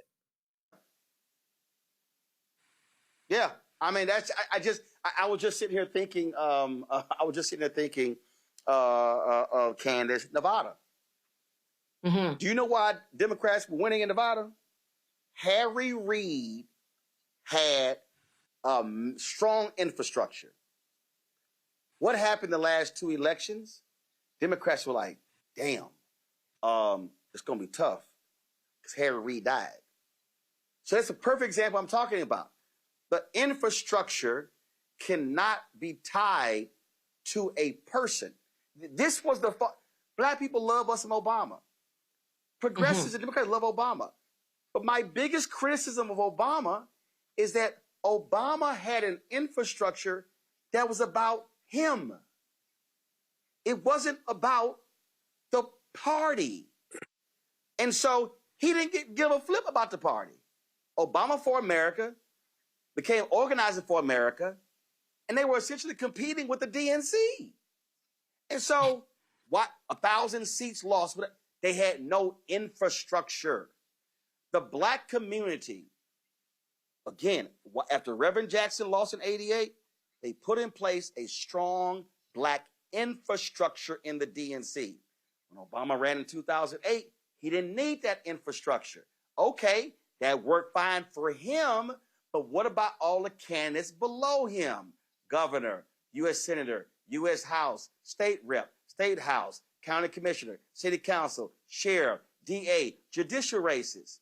That is the whole point of an infrastructure. So to Michael's point, what I'm arguing for Black people, our Black infrastructure, we may vote Democrat, but our Black infrastructure must be a Black infrastructure that's not completely controlled by the party, because we have to have the flexibility to be able to, where it is going on 365, and we are looking at our politics in a broad way. That is the mistake. When I look at our community, we're waiting for the candidate to decide how much money he or she's now going to invest in the Black community to turn out to vote. When I'm like, yo, we can't wait on them to actually do that. We've got to be funding our own infrastructure to then say, okay, we already got our infrastructure here. Now, what can you supplement? Because when the election is over, we still got to keep the infrastructure going. If we let it die after the election, now we're trying to restart it 2 years later, and then restart it 2 years later, and then restart it 2 years later, and you lose. Right. You lose the continuity. And I think one of the other takeaways is that in terms of having an infrastructure that works, you have to have consistent people. And that means there's going to be a turnaround of people, and more people have to either be in line or be involved in order to keep that infrastructure going. So one of the takeaways that I'm getting from what we've been talking about and that people should be reminded of is that you should start making sure that people understand the civil process and what it takes to run for office, and get them ready and prime them to run for office. Get them ready to learn how to build infrastructures, because those are the people who we need. I think the other thing, though, that we should also consider is that you might have an infrastructure for Black people, as long as you keep the messaging on point that keep the Black people's attention, because let's remember, there are 20% of Black men that left, and some Black women too, who did not vote the way that they thought they would. You have to keep all of that up. So the infrastructure, I'm saying, just has to change and keep up with the times, because the times certainly have been changing. Absolutely. Matt, final comment. So my comment is, I don't think you're wrong, but I think we're focusing on different parts of the same idea. I don't disagree with the idea that infrastructure and continuity are important. But I think what you're eschewing and that I'm focusing on is the fact that the candidate, I think, is a big part of that, the biggest part of that right now. And I think we're at a different inflection point in society than we were when Beto O'Rourke ran. Beto O'Rourke didn't run where the president was basically doing something unconstitutional every single day, and everyone's talking about what he's doing at every single moment of every single day. and there's this huge rift in society Yes, the way he that there is did. now. I mean, of course, there's I don't know that it Yes, was he like it is did. now. How is it like it is now? Trump was president. Trump was in the White But it House wasn't when like it Beto is ran. It now. was 2018, It wasn't like and it is Beto now. ran against Beto ran against a dude Republicans hate. He ran against Ted Cruz. I remember this. I remember the race. But what I'm saying is, I think things are different now. I think the environment is different now. I think people's expectations are different now. And I think, yes, Texas Democrats are trying to replicate Beto O'Rourke and actually get over the finish line. But I think the idea of infrastructure, all of those things are important. But I think we would be doing a poor analysis if we didn't consider the extent to which, one, the candidate drives that energy, and two, it becomes a self-perpetuating machine. I mean, right now, people are talking about politics, I think, more than they were in 2018. They're talking about candidates in a different way than they were in 2018. And I think the things that are coming out of the White House are energizing people more than they were energized in 2018. And infrastructure is important, but I think it's also important to leverage those candidates, and to your earlier point, leverage those resources in places where it makes sense. I don't think you're wrong about the prospects of losing out in West Texas, but I think, to your point, if you narrow those margins with the right candidates and you get behind those candidates in Lubbock, then in the aggregate, those numbers in Lubbock and Jefferson County and these far-flung places coalesce to Texas getting over the finish line. So I don't think it can just be about infrastructure. I think the candidates and the energy behind the candidates is crucially important. And I think this is a much different time and race than 2018 was. Understand this, and here's the deal. If I had to put my money on it, Texas is not turning blue. It's turning red. I put my money on it. I think Democrats win those 4 other states. That's their pathway to 51. And again, I'll say, hey, if it's a Hail Mary, Texas, Florida, Mississippi, but I'm looking at scoring touchdowns and not field goals. And the bottom line is that's when we look at that. And so we'll see what happens. Again, most importantly, you have primary. Right now, the polls have closed. The early voting is over. If you're in line, stay in line. But early voting is over in Texas. Republicans, of course, they got rid of souls to the polls. That's why there's no early voting on Sunday.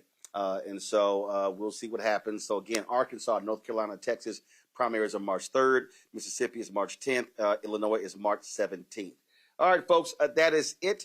I appreciate Matt, Candace, and Michael being on today's show. Folks, quick break. We come back. And we'll pay tribute to Reverend Jesse Jackson Sr. and I'll give you details on the caravan taking place from Chicago to South Carolina this weekend. You're watching Roland Martin Unfiltered on the Black Star Network.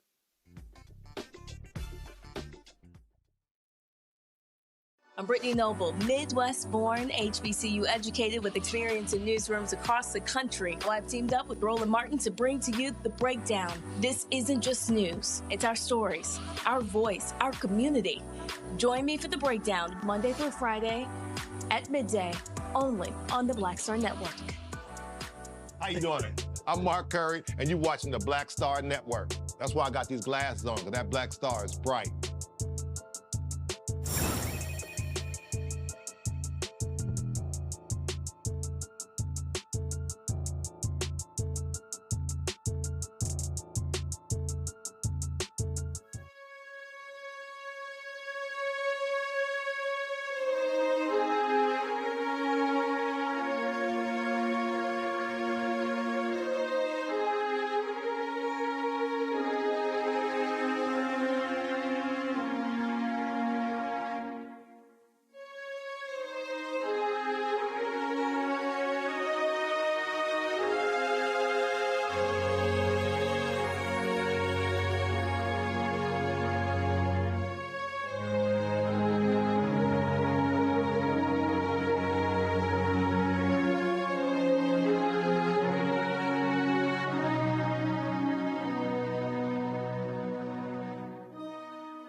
Folks, this is a live look of Rainbow Push headquarters in Chicago, where since yesterday, repeated lines of people have been coming through, paying their respects to Reverend Jesse Jackson Sr., who passed away last week at the age of 84.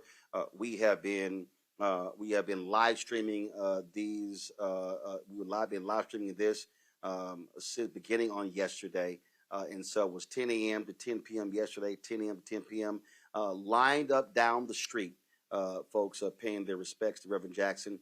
tomorrow there's going to be a 13-hour caravan leaving Chicago, traveling to South Carolina, where his body will lie in state in the Capitol Rotunda in South Carolina on Monday.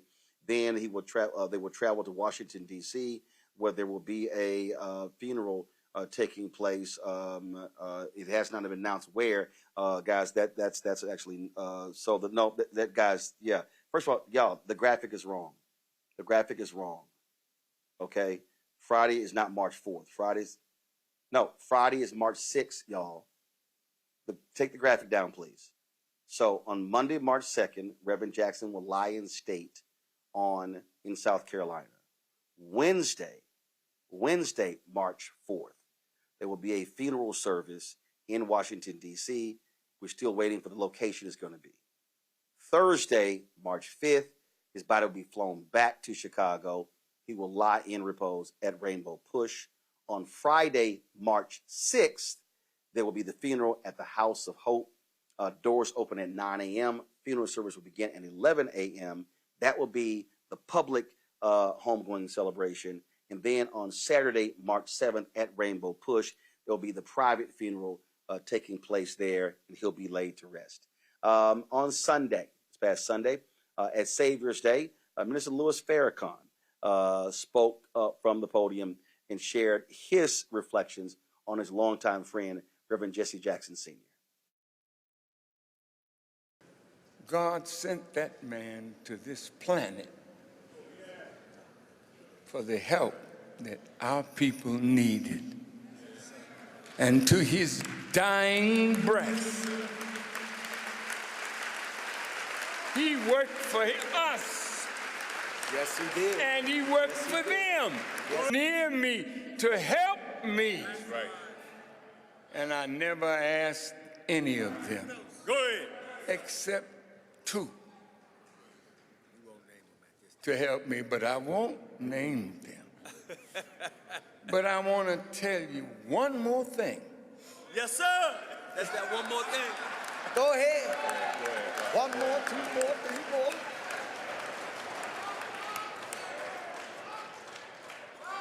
Yes, sir.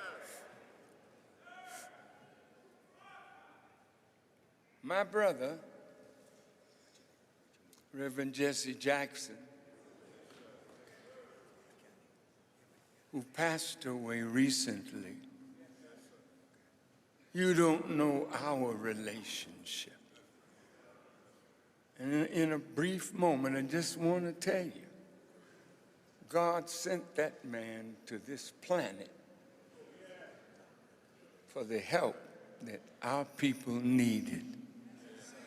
And to his dying breath, he worked for us.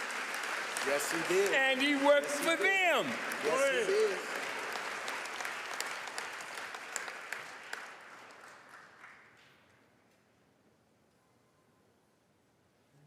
I guess I can say this, that my brother Jesse, may Allah's peace be with him and his family. Amen. Amen. And with all of us who benefited from him. Do you remember Judge Mathis? Yes, sir. You do? Yes, sir. He's a heck of a judge. And when his son graduated, my son graduated with his son. That's a son from another mother, but we don't make no distinction here. That's right. That's right. That's right. And that man, Judge Mathis, took me to the side in my apartment in downtown Chicago. And he said, Farrakhan, now you know I'm really ashamed.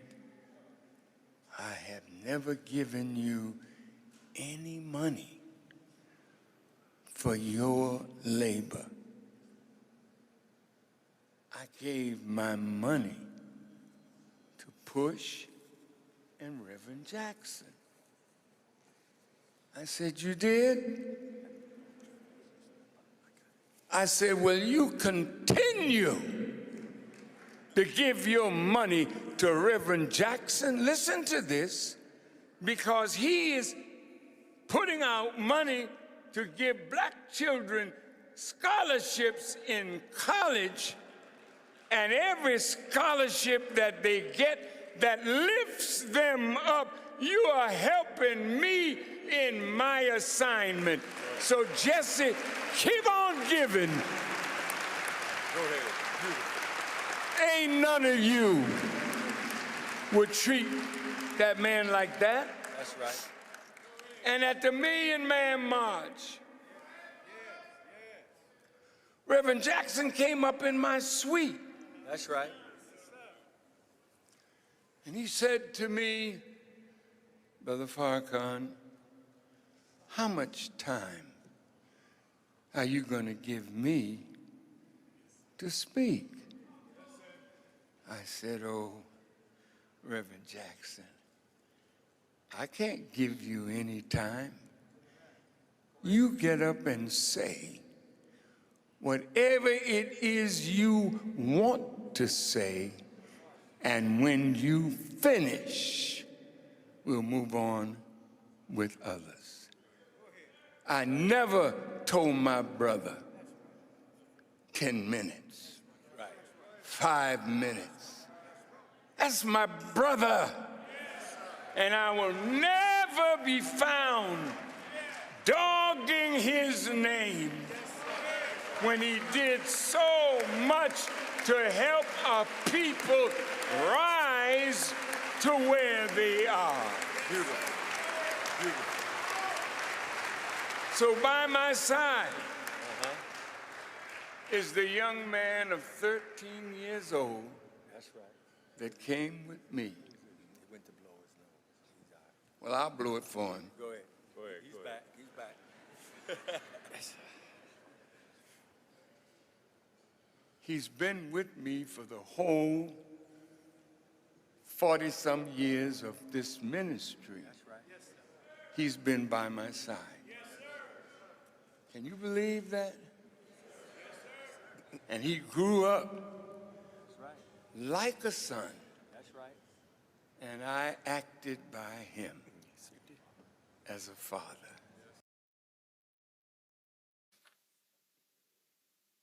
Folks, that was 92-year-old Minister Louis Farrakhan speaking at Savior's Day on Sunday regarding the passing of Reverend Jesse Jackson Sr. And Minister Farrakhan will turn 93 years old in May. So let me go over this again, folks. Tomorrow, first of all, Reverend Jackson will continue to lie in repose at Rainbow Push for another almost 3 hours. Then on tomorrow, Saturday, his body will be transported in a caravan from Chicago to the state capitol in South Carolina. It's going to be about a 13-hour drive there. And then he will lie in state at the state capitol in South Carolina beginning on Monday morning, March 2nd.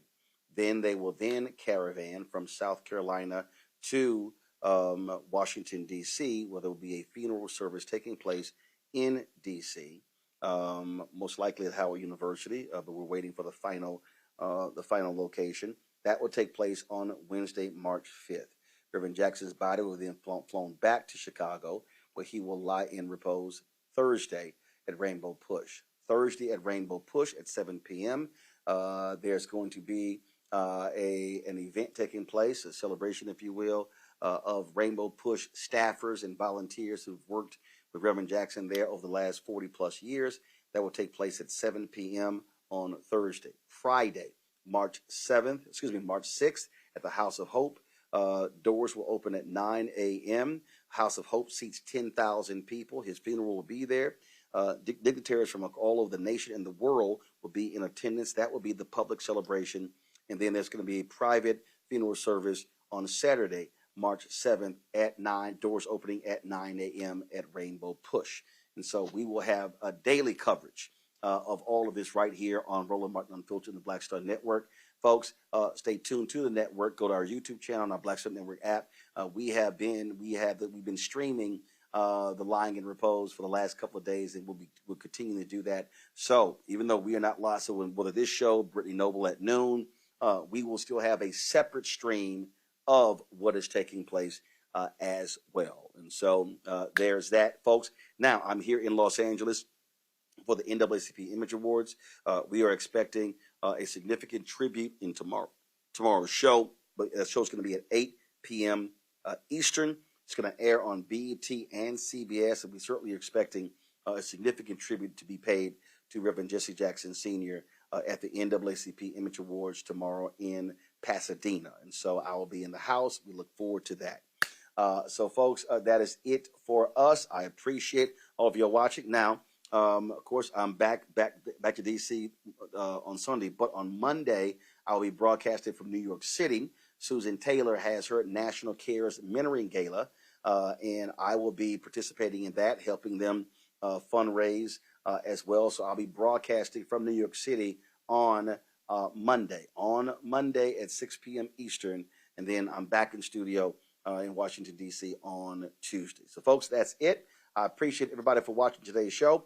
Don't forget, please do me a great favor. If you want to join our Bring the Funk fan club, please do so by supporting us. I say this over and over again. We don't have millionaires and billionaires supporting our show. I didn't leave network television and walk away with, multi-million-dollar contracts. That never happened. We built this from ground up, and we got it going with this show. 5 other shows on the network, just steadily growing and focusing on what we do. But your support is absolutely critical. So do me a favor, and please, if you want to support us via Cash App, use the Stripe QR code. You see it right here. It's also for credit cards. So use that QR code as well. Checks and money order. Make it payable to Roland Martin Unfiltered, P.O. Box 57196, Washington, D.C. 2003 7-0196. PayPal is R Martin Unfiltered. Venmo's RM Unfiltered. Zelle, Roland at RolandSMartin.com. Roland at RolandMartinUnfiltered.com. Download the Black Star Network app, Apple phone, Android phone, Apple TV, Android TV, Roku, Amazon Fire TV, Xbox One, Samsung Smart, not Xbox One, Amazon Fire TV, Roku, and Samsung Smart TV. Be sure to, of course, get our Roland Martin Unfiltered swag. Go to shopblackstarnetwork.com, shopblackstarnetwork.com for all of our stuff. And, of course, support the Black-owned companies that we have in our marketplace at shopblackstarnetwork.com. So please check all of that out by going to shopblackstarnetwork.com. Don't forget, download the app Fanbase. Let's support Fanbase as well. Folks, that's it. We always end the show on Fridays. Thanking everybody who's donated to our show. 37,179 donors. Let's get to 40,000, folks. Let's do so. If you want your name on that list, then you know how to donate. I'll see y'all on Monday right here. Roland Martin Unfiltered on the Black Star Network. Holla!